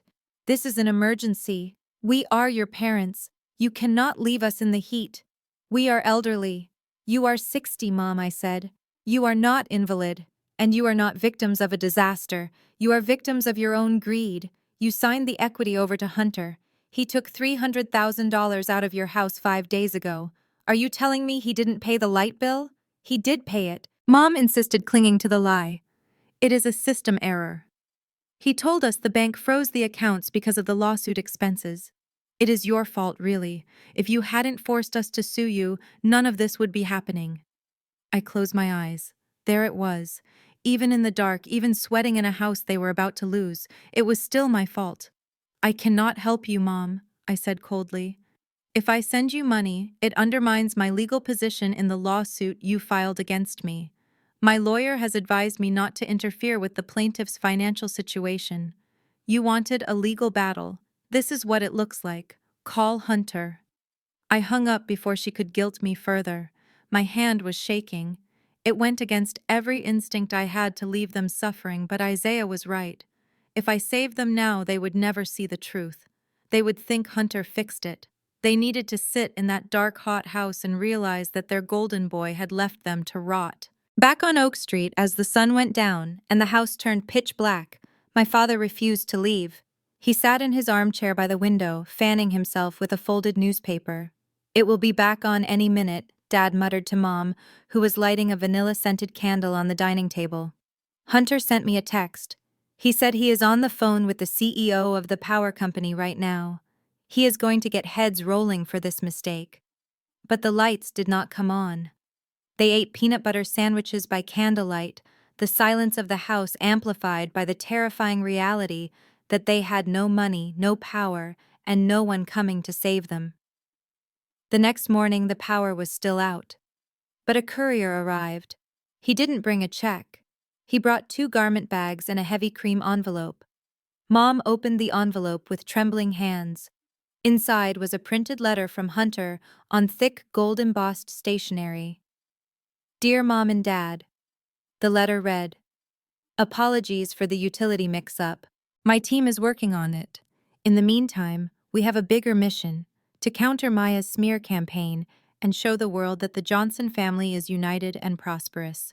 I am hosting the inaugural Johnson Family Foundation Gala this Saturday at the St. Regis.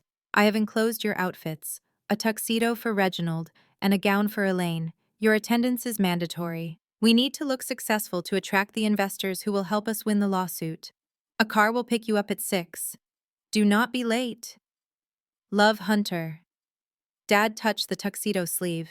It was velvet. It looked expensive. See? Dad said, his eyes lighting up with delusional hope. I told you, he is handling it. This gala is the answer. He is going to raise millions, and then we will pay off the house and the bills. We just have to look the part. Mom looked at the dark refrigerator, then at the gown. She felt sick, but she nodded. They had no other choice. They were passengers on a high-speed train that was running out of track, but looking out the window, all they chose to see was the scenery. In my office, Marcus projected the same invitation onto the wall. He is forcing them to go, Marcus said. He needs them there as props. If the parents are there smiling, The investors will think the rumors about the family feud are false. He is using them as human shields. I looked at the date on the invitation. Saturday. 3 days away. Let him have his show, I said, standing up. He wants the Johnson family united. He is going to get it. I turned to Isaiah. Did the purchase agreement for the house go through? Isaiah nodded, sliding a blue folder across the desk. As of this morning, the bank sold the note. The deed is in your holding company's name. You own the house on Oak Street. Good, I said. And the power I called the utility company as the new owner, Isaiah said. I paid the arrears. The lights should be back on in an hour. I smiled, but it was a sad, tired smile. They will think Hunter fixed it, I said. Let them think that, Isaiah replied. It will make the fall on Saturday that much harder. I walked to the window. Saturday night. The St. Regis. It was going to be the most expensive dinner of Hunter's life. And for my parents, it would be the moment the lights finally came on, not just in their house, but in their minds. I hope they liked the view. The St. Regis Hotel in Atlanta is known for its crystal chandeliers, velvet drapes, and the kind of hush that only money can buy. 3 days before the gala, Hunter stood in the center of the grand ballroom barking orders at a terrified event planner. He was spending money like water, demanding imported orchids from Thailand and a champagne tower that defied gravity. To the hotel staff, he looked like a high-rolling financier. To me, watching the surveillance footage Marcus had accessed from the hotel security system, he looked like a man trying to build a fortress out of playing cards. He had put down a $50,000 deposit for the venue. That money had come directly from the wire transfer my father had authorized, the very last equity drained from the home I grew up in. Hunter was not just throwing a party. He was constructing a stage for his final con. He had invited the city's elite, promising them a reveal of the Johnson Family Foundation, a vehicle he claimed would revolutionize philanthropic investing. In reality, the prospectus he had sent out promised returns of 200%, a mathematical impossibility that screamed fraud to anyone with a calculator. But Hunter knew his audience. He was targeting the greedy and the gullible people who wanted to believe in magic because the market had been too slow for them. While Hunter was burning through my parents' retirement fund, Candace was busy constructing her own facade. My private investigator tracked her to a high-end rental boutique in Buckhead. She spent 3 hours trying on gowns that retailed for $10,000, finally settling on a gold-sequined number that looked like a disco ball had exploded. She could not afford to buy it, of course. Her credit cards were dead plastic. So she rented it for the weekend, putting the deposit on Hunter's corporate card, which was currently being fueled by the stolen mortgage money. 10 minutes later, a photo appeared on her Instagram. She was posing in the dressing room, the gold dress shimmering under the lights. The caption read, "Fitting for the family gala. It takes expensive taste to build a legacy. Cannot wait to celebrate our success with the movers and shakers of Atlanta. # old money. Black excellence. CEO." I stared at the hashtag old money and almost laughed. The only thing old about their money was the debt, which had been aging like milk since the day Hunter walked into their lives. But while they were playing dress-up, I was sitting in a windowless conference room in downtown Atlanta, staring across a steel table at 2 special agents from the Federal Bureau of Investigation and a senior investigator from the Securities and Exchange Commission. The mood in the room was sterile and cold. There were no chandeliers here, only fluorescent lights and the hum of hard drives. I slid a heavy black hard drive across the table. "This contains everything," I said, my voice steady. "The ledger of the Ponzi scheme, the wire transfers to the Cayman Islands, the falsified investor reports, and the recording of him convincing my parents to liquidate their home equity to fund his flight risk." Agent Miller, a man with a gray buzz cut and eyes that had seen too much, picked up the drive. He looked at me with a mixture of respect and curiosity. "You know what this means for your brother-in-law, Ms. Johnson," he said. "This is wire fraud, securities fraud, and money laundering. He is looking at 20 years minimum." "I know," I replied. And your parents, the SEC investigator asked. They are listed as investors. Technically, they are victims, but if they are knowingly helping him launder money through this foundation, they don't know. I cut in quickly. They are foolish and they are greedy, but they are not criminals. They think this is legitimate. They think they are saving the family name. Agent Miller nodded. We will need to move on this. We can pick him up at his office tomorrow. No, I said. Not his office. The agents looked at me. If you arrest him quietly, he will spin it, I explained. He will tell his investors it is a misunderstanding. He will tell my parents it is a conspiracy I orchestrated. He will play the martyr. I need you to arrest him when he feels safest. I need you to arrest him when he is standing on stage lying to the world. Agent Miller leaned back, tapping his pen on the table. You want us to hit the gala? I want you to wait until I finish my speech, I said. I am going to dismantle his lie publicly. When I am done, there will be no room for spin. There will only be the truth. The agent held my gaze for a long moment, then nodded. We will have a team in the back. Do not put yourself in physical danger. I stood up, smoothing my blazer. The only danger at that party will be the truth. I left the federal building and walked 2 blocks to my lawyer's office. The final piece of the puzzle was waiting for me. David met me in the lobby holding a blue folder. He looked excited. It is done, he said, handing me the folder. I opened it. Inside was the deed to 420 Oak Street, my parents' house. The bank was happy to unload the distress note, David explained. They were preparing to foreclose next week. Your holding company Oak Street LLC is now the legal owner of the property and the debt. You are the bank, Maya. I ran my fingers over the legal description of the property. I saw my father's signature on the original mortgage, shaky and desperate. I saw the new addendum transferring rights to my company. So I can evict them? I asked, testing the weight of the power. Technically, yes, David said. You own the roof over their heads. You own the walls they are currently hanging their tuxedos in. I closed the folder. I didn't feel joy. I felt a heavy, somber sense of closure. I wasn't going to evict them, not yet. I needed them to understand that the security they thought they had lost, the home they thought Hunter had saved, was actually being held together by the daughter they had discarded. I went back to my penthouse. Isaiah was waiting with a glass of wine and a large cream-colored envelope that had arrived by courier an hour ago. It is from him, Isaiah said, his face grim. I took the envelope. It was heavy, made of expensive cardstock with gold leaf lettering. I tore it open. Inside was the invitation to the gala. Reginald and Elaine Johnson cordially invite you to the launch of the Johnson Family Foundation. And there, clipped to the invitation, was a handwritten note from Hunter. The ink was black and aggressive. Maya, I know things got heated, but this is business. Come see what real wealth creation looks like. Maybe you will learn how the big boys play the game. Consider this an olive branch. Do not embarrass us by not showing up. Hunter. I read the note twice. The audacity was breathtaking. He had stolen my parents' money, sued me for $30 million, and now he was inviting me to watch him celebrate his crimes, framed as a lesson in business. He thinks he has won, I whispered. He thinks I am scared of the lawsuit. He thinks I will come there and kiss the ring to make the bad press go away. Isaiah looked at the note. Are you going?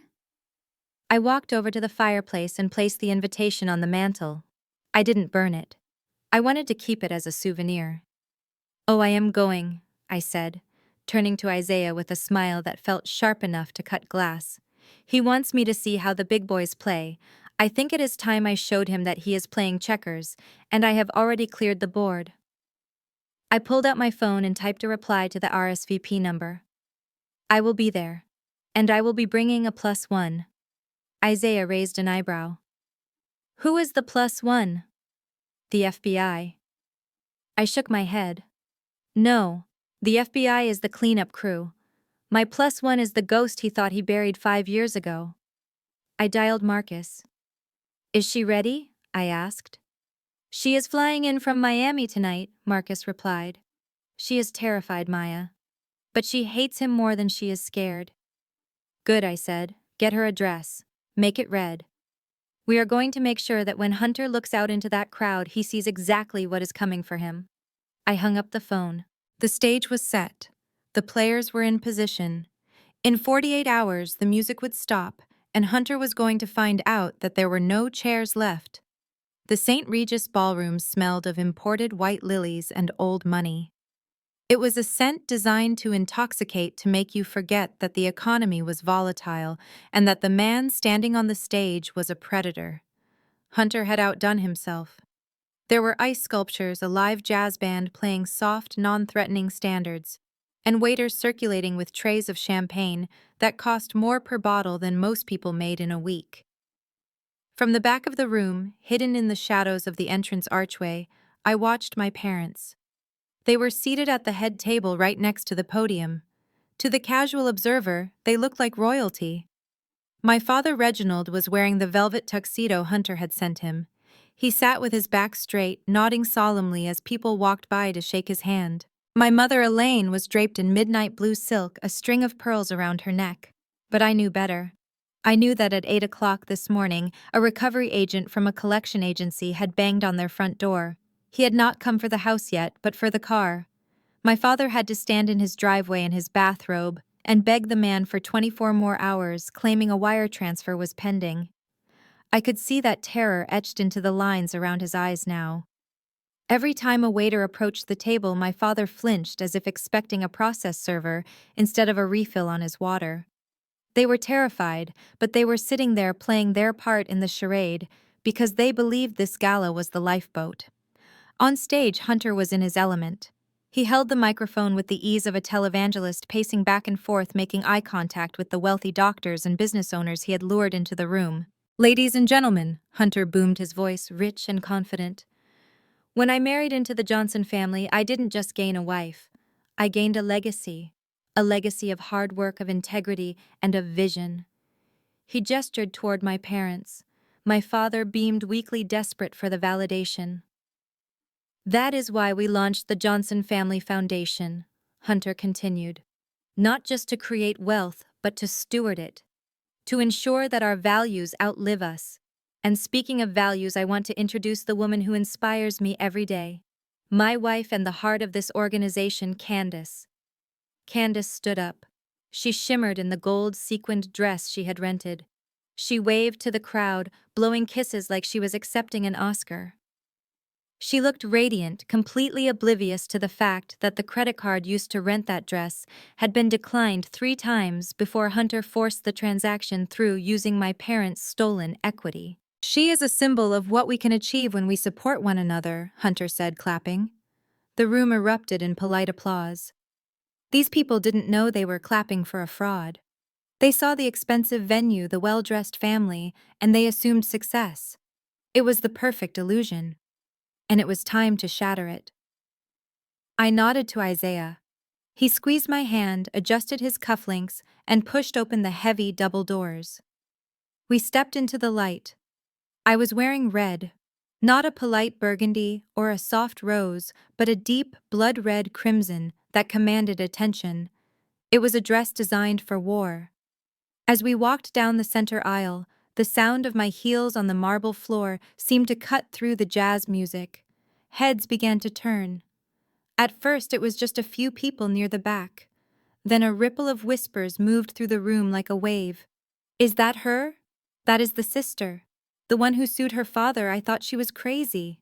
The whispers grew louder, competing with the band. The musicians, sensing the shift in the room's energy, faltered for a beat. On stage, Hunter froze mid-sentence. He shielded his eyes against the spotlight peering into the crowd. When he saw me, a flicker of genuine fear crossed his face, but he buried it instantly under a mask of arrogant pity. He probably thought I had come to surrender. He probably thought I had brought a settlement check. Candace was the first to react. She saw me approaching the stage and practically sprinted down the steps to intercept me. She planted herself in the middle of the aisle, hands on her hips, her gold dress catching the light aggressively. "What are you doing here?" she hissed loud enough for the nearby tables to hear. I didn't stop walking until I was inches from her face. "I am attending a family event, Candace." "Isn't that what this is?" Candace sneered. "You are not family. Not after what you did. Dad doesn't want you here.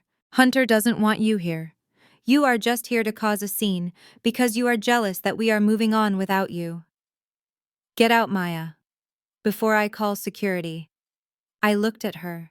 I looked at the sister who had live-streamed lies about me to millions of people, who was currently wearing a dress paid for by the destruction of our parents' future. "I suggest you move, Candace," I said calmly. "Or what?" she challenged, crossing her arms. "You think you can just buy your way back in?" I laughed. It was a cold, sharp sound. "Actually, yes. That is exactly what I did." I sidestepped her. She tried to grab my arm, but Isaiah stepped in, blocking her gently but firmly. I continued toward the stage. My parents were staring at me with open mouths. My mother looked like she was about to faint. My father looked angry, his face flushing red above his velvet tuxedo. Hunter decided to take control of the narrative. He smiled broadly, spreading his arms wide as if welcoming a prodigal child. "Well, well," he said into the microphone, his voice dripping with condescension. "Look who decided to join us. Maya. I must say I am surprised. After everything, you still came to support the family. That takes courage, or perhaps humility." He was baiting me. He wanted me to look unstable. He wanted me to scream. I reached the bottom of the stairs. I didn't scream. I smiled back. "I wouldn't miss it for the world, Hunter," I said, my voice projecting clearly, even without a mic. Hunter chuckled nervously. "Well, grab a seat in the back, Maya. We were just getting to the investment opportunities." I put a foot on the first step. "Actually, I prefer the front," I said. Hunter's smile faltered.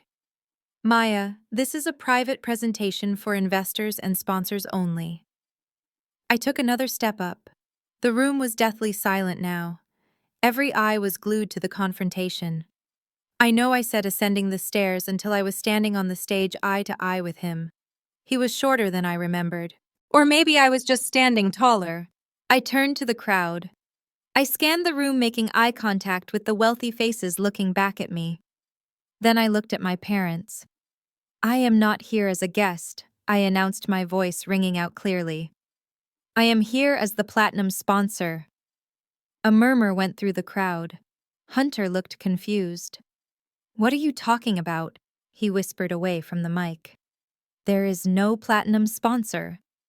I reached into my clutch and pulled out a receipt. It was for the shell company I had used to purchase the top-tier sponsorship package online just hours before the event. A package that included a 10-minute keynote address. "Check the donor list, Hunter," I said. "Atlas Holdings, LLC. That is me. And according to your own prospectus, the platinum sponsor gets to address the room." Hunter looked at the receipt, then at me. Panic flared in his eyes. He realized he had been outmaneuvered in his own game. He tried to laugh it off, turning back to the audience. "Oh, Maya, always the jokester. We are running a tight schedule tonight, folks." Maybe later. I didn't wait. I reached out and took the microphone from his hand. He gripped it for a second, a silent struggle for dominance, but he couldn't wrestle me for it without looking like a maniac in front of his potential victims. He let go. The feedback whine pierced the air for a split second before I steadied it. Hunter took a step toward me, his hand reaching out to guide me away. "Maya, don't do this. We can talk in the back. I will give you whatever you want. Just don't ruin this." I looked at him. I looked at the sweat beading on his forehead. "I am not here to ruin it." "Hunter," I said into the microphone, my voice booming through the speakers, "I am here to clarify it." I turned to the audience. My father started to stand up, shouting something unintelligible, but it was too late. I had the floor. "Good evening, everyone," I began. "My name is Maya Johnson. You might know me as the woman who supposedly abandoned her family. But tonight I want to tell you a different story. A story about where your money is actually going." Hunter lunged for the sound technician at the side of the stage, signaling him to cut the feed. But the technician didn't move. I had paid him triple his salary an hour ago to ensure this microphone stayed live no matter what. I looked straight into the camera that was recording the event for the Foundation's website. "Let's look at the numbers, shall we?" I said. And then I signaled Marcus in the projection booth. The giant LED screen behind me flickered. The golden logo of the Johnson Family Foundation, which had been shining proudly just seconds ago, dissolved into static. The room went quiet, the kind of heavy, confused silence that precedes a disaster. Hunter took a step toward me, his hand reaching for the microphone, but he stopped when the static cleared. The image that replaced the logo was not a slide deck. It was a live feed of a bank statement, specifically the operating account of Sterling Capital. The font was small, but on a 20-foot screen the numbers were large enough to read from the back of the room. I looked out at the sea of tuxedos and gowns. I saw confusion turning into recognition. "Let us look at where your money went," I said, my voice calm and amplified. "This is the ledger for the last 90 days. You were told your capital was being invested in high-yield bonds and emerging tech startups." I pointed to the first highlighted line item. Date, October 4th. Amount, $50,000. Recipient Portia of Atlanta. Memo lease down payment. I turned to a table near the front. "Dr. Evans, I believe you wired $50,000 to Hunter that same morning. You thought you were buying into an index fund. You actually bought the car parked out front." A gasp rippled through the room. "Doctor." Evans stood up, his face turning pale. I clicked the remote. The screen scrolled down. Date, October 12th. Amount, $25,000. Recipient, the Diamond Vault. Memo, custom jewelry. I looked down at Candace. She was still standing in the aisle, frozen. The gold necklace she was wearing seemed to grow heavy around her neck. She reached up and touched it, her eyes darting around the room. And my personal favorite, I continued scrolling to a cluster of transactions. November 1st through November 5th. Total amount $140,000. Recipient DraftKings and various offshore betting platforms. Hunter was shaking his head violently. "This is fake," he shouted, though his voice was thin without the microphone. "She hacked the system. She is manipulating the data. This is corporate espionage." I ignored him. I pressed the button again. The screen changed. This time it wasn't numbers.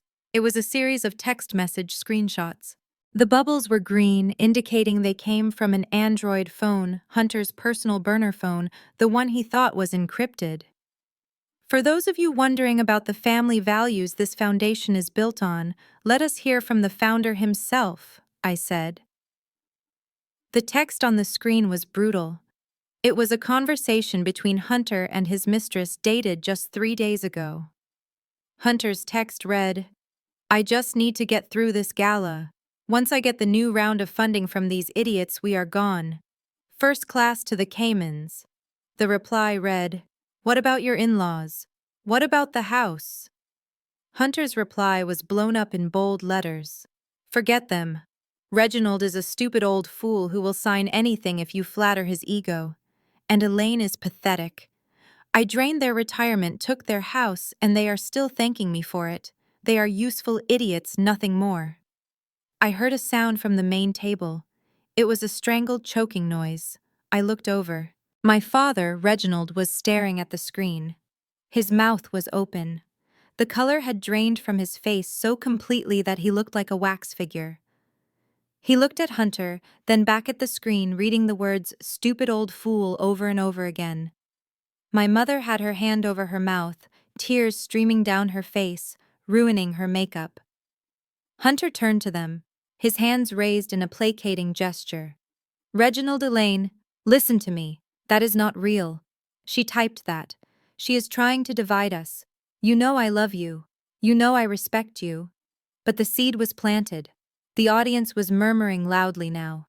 People were standing up. Phones were out recording everything. The illusion of the happy, wealthy family had shattered into a million sharp pieces. "I am not done," I said. I clicked the remote one last time. The text messages vanished. In their place appeared a document with a red border and the official seal of Interpol. It was a red notice. A jagged, ugly mugshot stared back at the audience.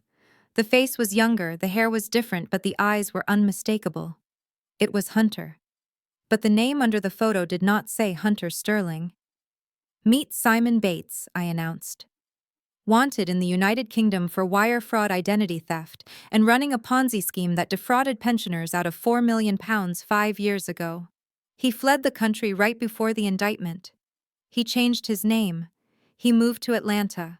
And he found a new family to prey on." I looked at Hunter. The arrogance was gone. In its place was the feral look of a trapped animal. He looked at the exits. He looked at the crowd. There was nowhere to go. The room erupted into chaos. A woman at table 4 screamed. A man threw his champagne glass onto the floor. "That is him!"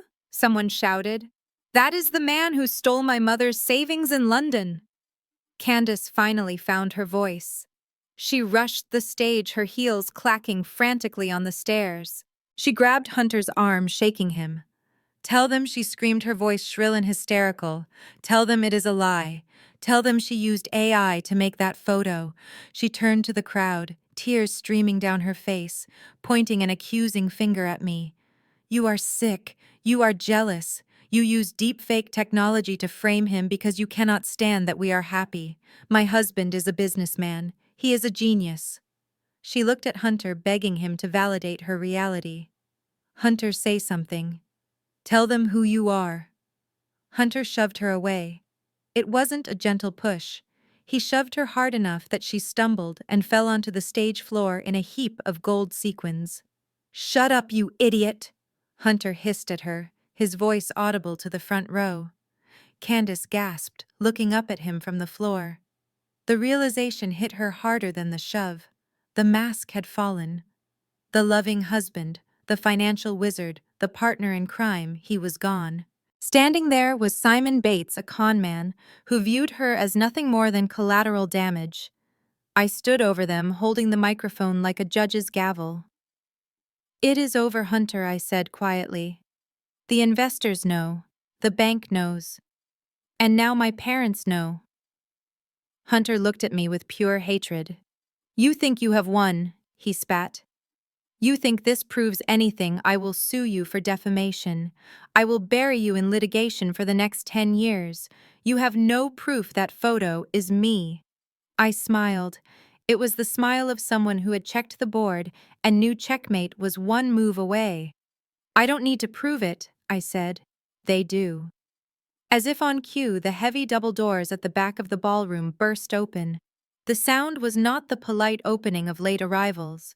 It was the forceful, synchronized entry of authority. Blue and red lights from the police cruisers outside flashed against the ballroom windows, cutting through the crystal chandeliers. "Federal agents," a voice boomed. "Nobody move." A team of 12 agents in windbreakers emblazoned with FBI and SEC swarmed into the room. They moved with precision, flanking the aisles, securing the exits. Agent Miller walked down the center aisle, his badge raised high. He didn't look at the screaming guests. He didn't look at my parents who were clinging to each other in terror. He looked straight at the stage. "Simon Bates, also known as Hunter Sterling," Agent Miller shouted. "You are under arrest for securities fraud, wire fraud, and international money laundering. Put your hands in the air and step away from the women." Hunter looked at the back door behind the stage. He took a step toward it, thinking about running.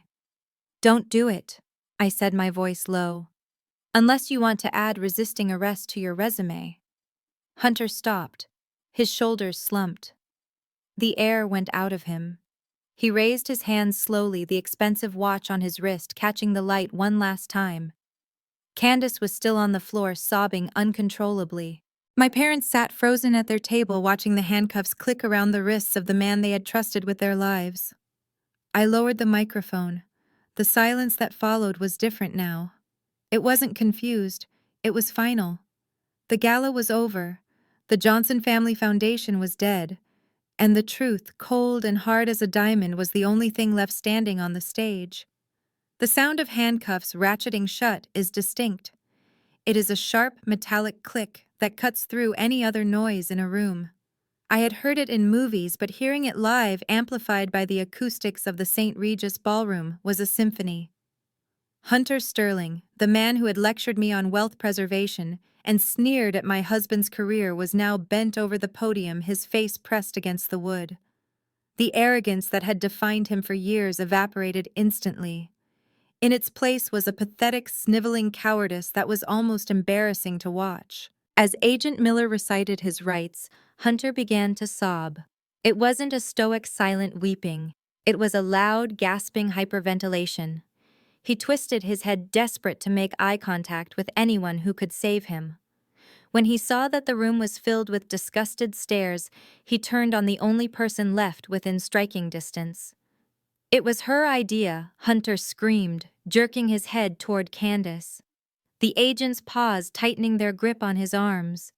Hunter continued, his voice rising in pitch.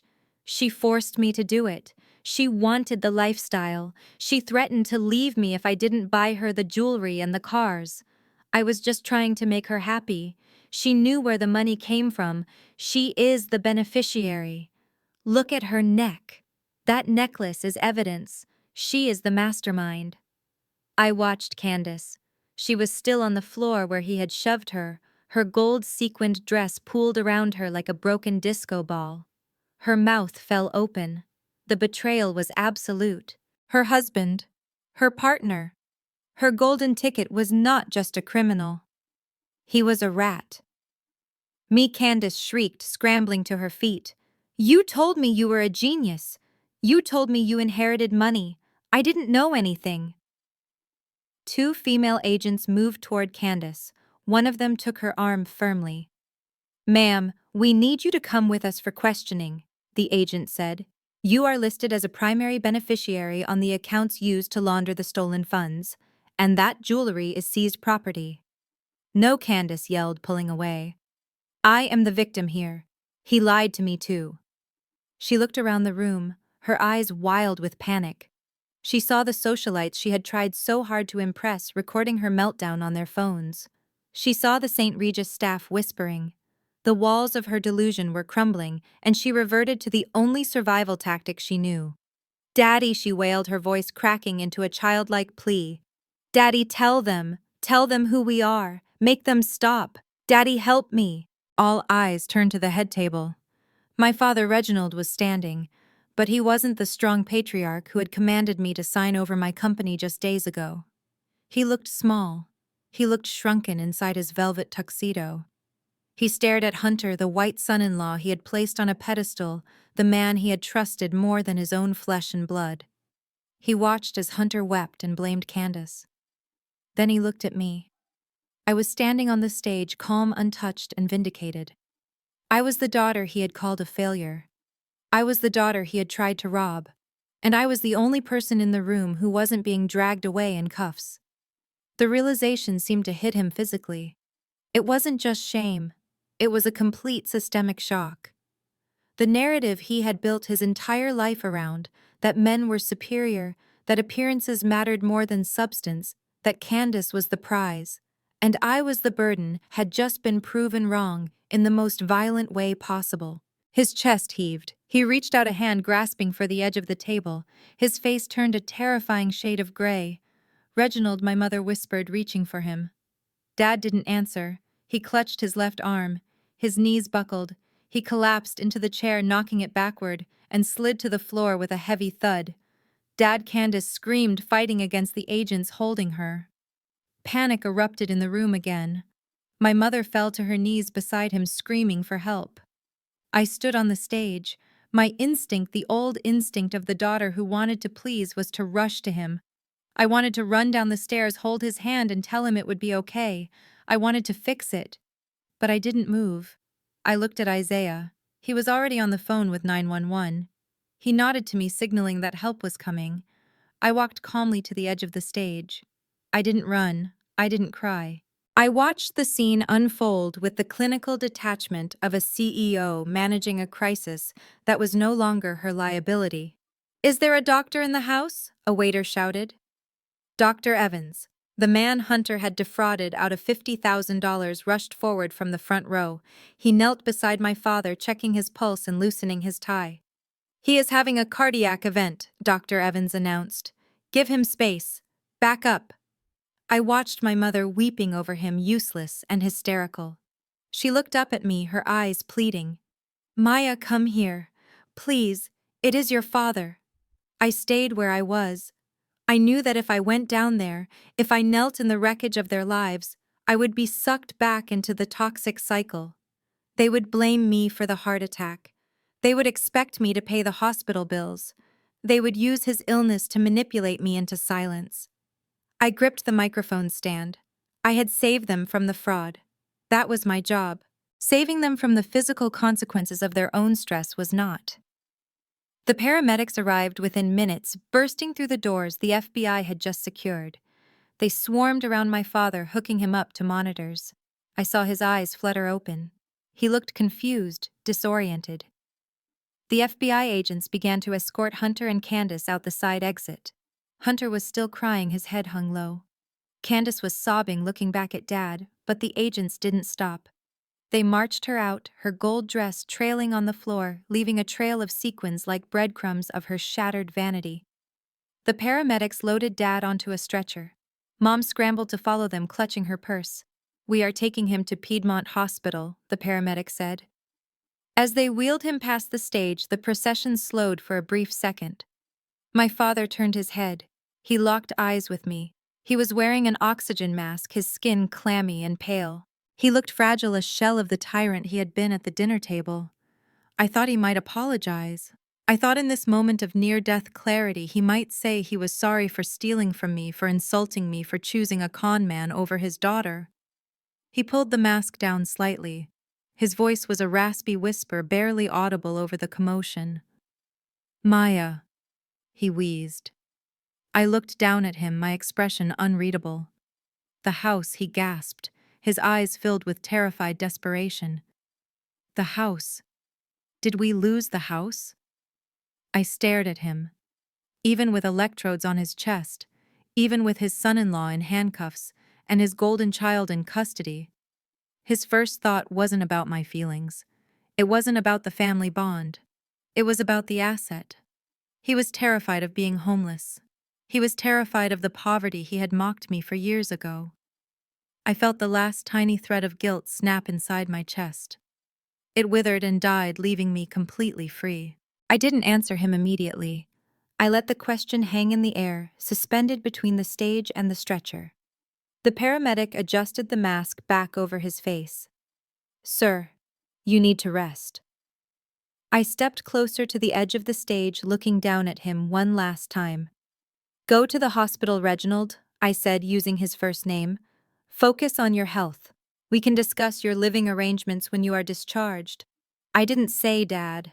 I didn't say home. I said living arrangements. He closed his eyes, a tear leaking out as the reality of his position settled in. He was no longer the owner. He was a tenant, and he had just realized his landlord was the woman he had tried to destroy.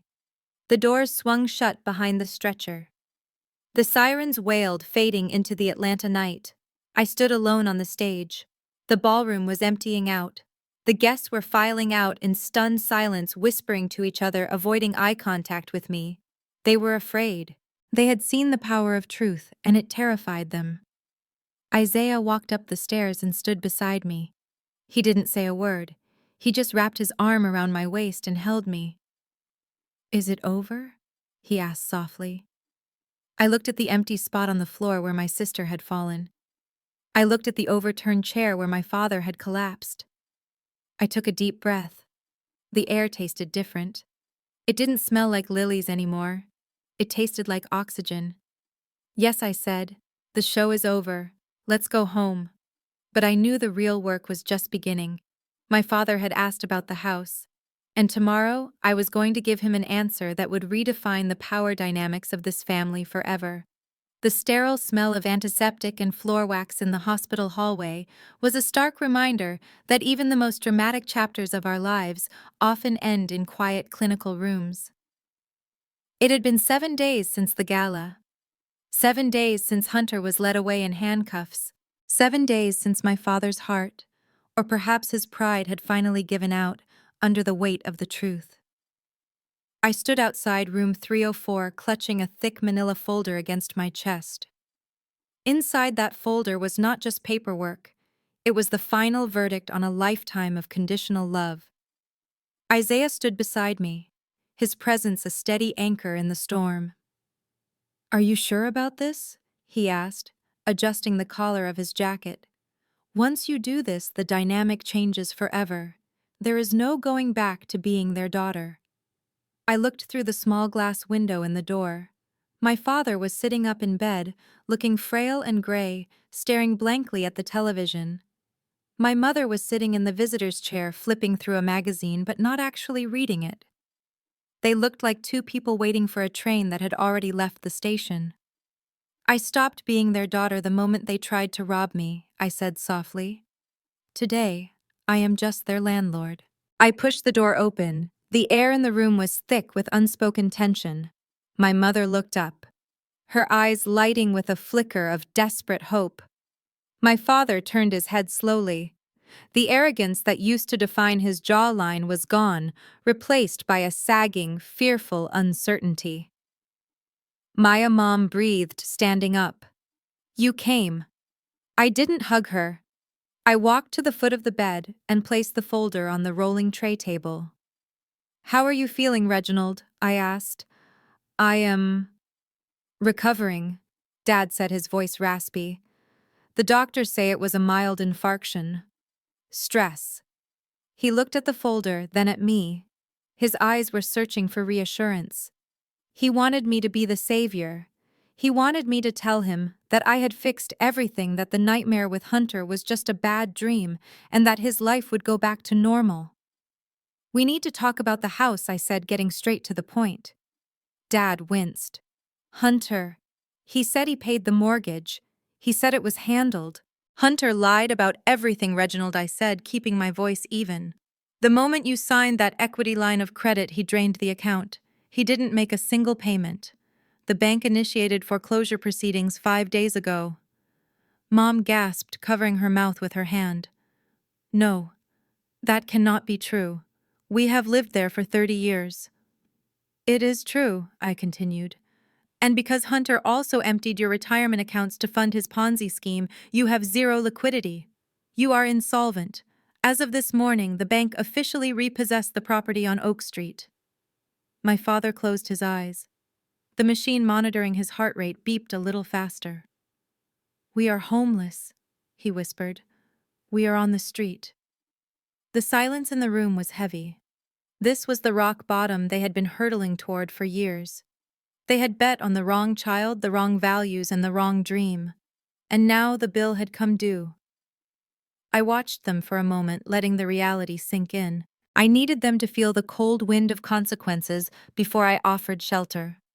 Then I opened the folder. "Not exactly," I said. I flipped to the last page of the document. It was a deed transfer, stamped and notarized. The bank was eager to offload a distressed asset, I explained, so I made them an offer. I bought the note. I bought the deed. Mom's face crumbled into relief. She rushed forward, reaching for my hand. "Oh, Maya. Oh, thank God, I knew it. I knew you wouldn't let us down. You are a good girl. You saved us." Dad opened his eyes, tears leaking out. "Thank you, Maya. Thank you.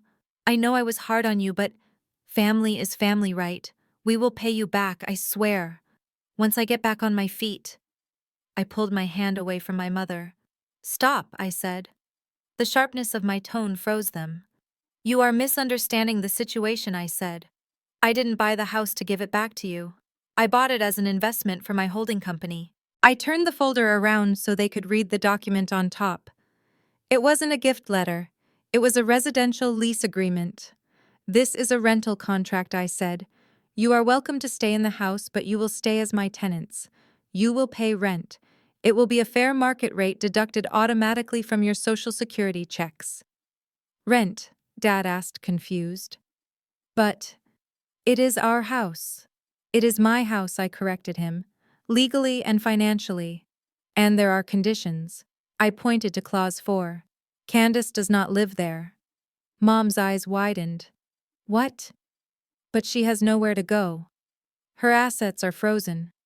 Hunter left her with nothing. Candace is 28 years old, I said. She has a degree she never uses. She is able-bodied. She can get a job. She can rent an apartment. But she will not live under my roof on my dime. Enabling her is what got us here in the first place. She needs to learn to survive on her own. But she is your sister, Mom cried. And I am her landlord, I replied. If she moves in, you are in breach of contract and I will evict you. Is that clear? Dad looked at the paper. His hands were shaking. He looked at the clause that stripped him of his ownership, his status, and his power. And one more thing, I added. Clause 5. No interference. You do not come to my office. You do not speak to the press about me. You do not offer me business advice. You live your life, I live mine. We are family by blood, but financially we are strangers. Dad looked up at me. The anger was gone. The pride was gone. All that was left was the realization that the power dynamic had shifted permanently. He was no longer the patriarch. He was a dependent. He picked up the pen. His hand trembled as he hovered over the signature line. He looked at the room, at the hospital bed, at the bleak future that awaited him outside if he refused. He signed, Reginald Johnson. He dropped the pen. It rolled across the plastic table. Thank you, he whispered. But it sounded more like a surrender than gratitude. I closed the folder. I didn't feel triumphant. I didn't feel happy. I felt light. The burden of seeking their approval, the weight of trying to be good enough, it had all evaporated. I didn't need them to be proud of me. I just needed them to be handled. I walked to the door. Isaiah opened it for me. Goodbye, Mom. Goodbye, Reginald, I said. I will have the property manager send you the keys. I walked out of the hospital room and down the long, bright corridor. I didn't look back. I walked out through the automatic doors into the warm Atlanta afternoon. The sun was shining. The air smelled of pine and asphalt. I took Isaiah's hand. He squeezed it tight. It is done, he said. I looked up at the sky. It was a brilliant, endless blue. They wanted me to be the obedient daughter in their tragedy. I said, my voice steady and strong.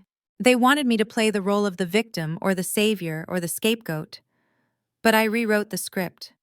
I looked at Isaiah, and for the first time in years, my smile reached my eyes. Freedom is expensive, Isaiah. It cost me a family. It cost me a childhood. But standing here owning my life, owning my truth, I paused, taking a deep breath of the free air. It was worth every single penny.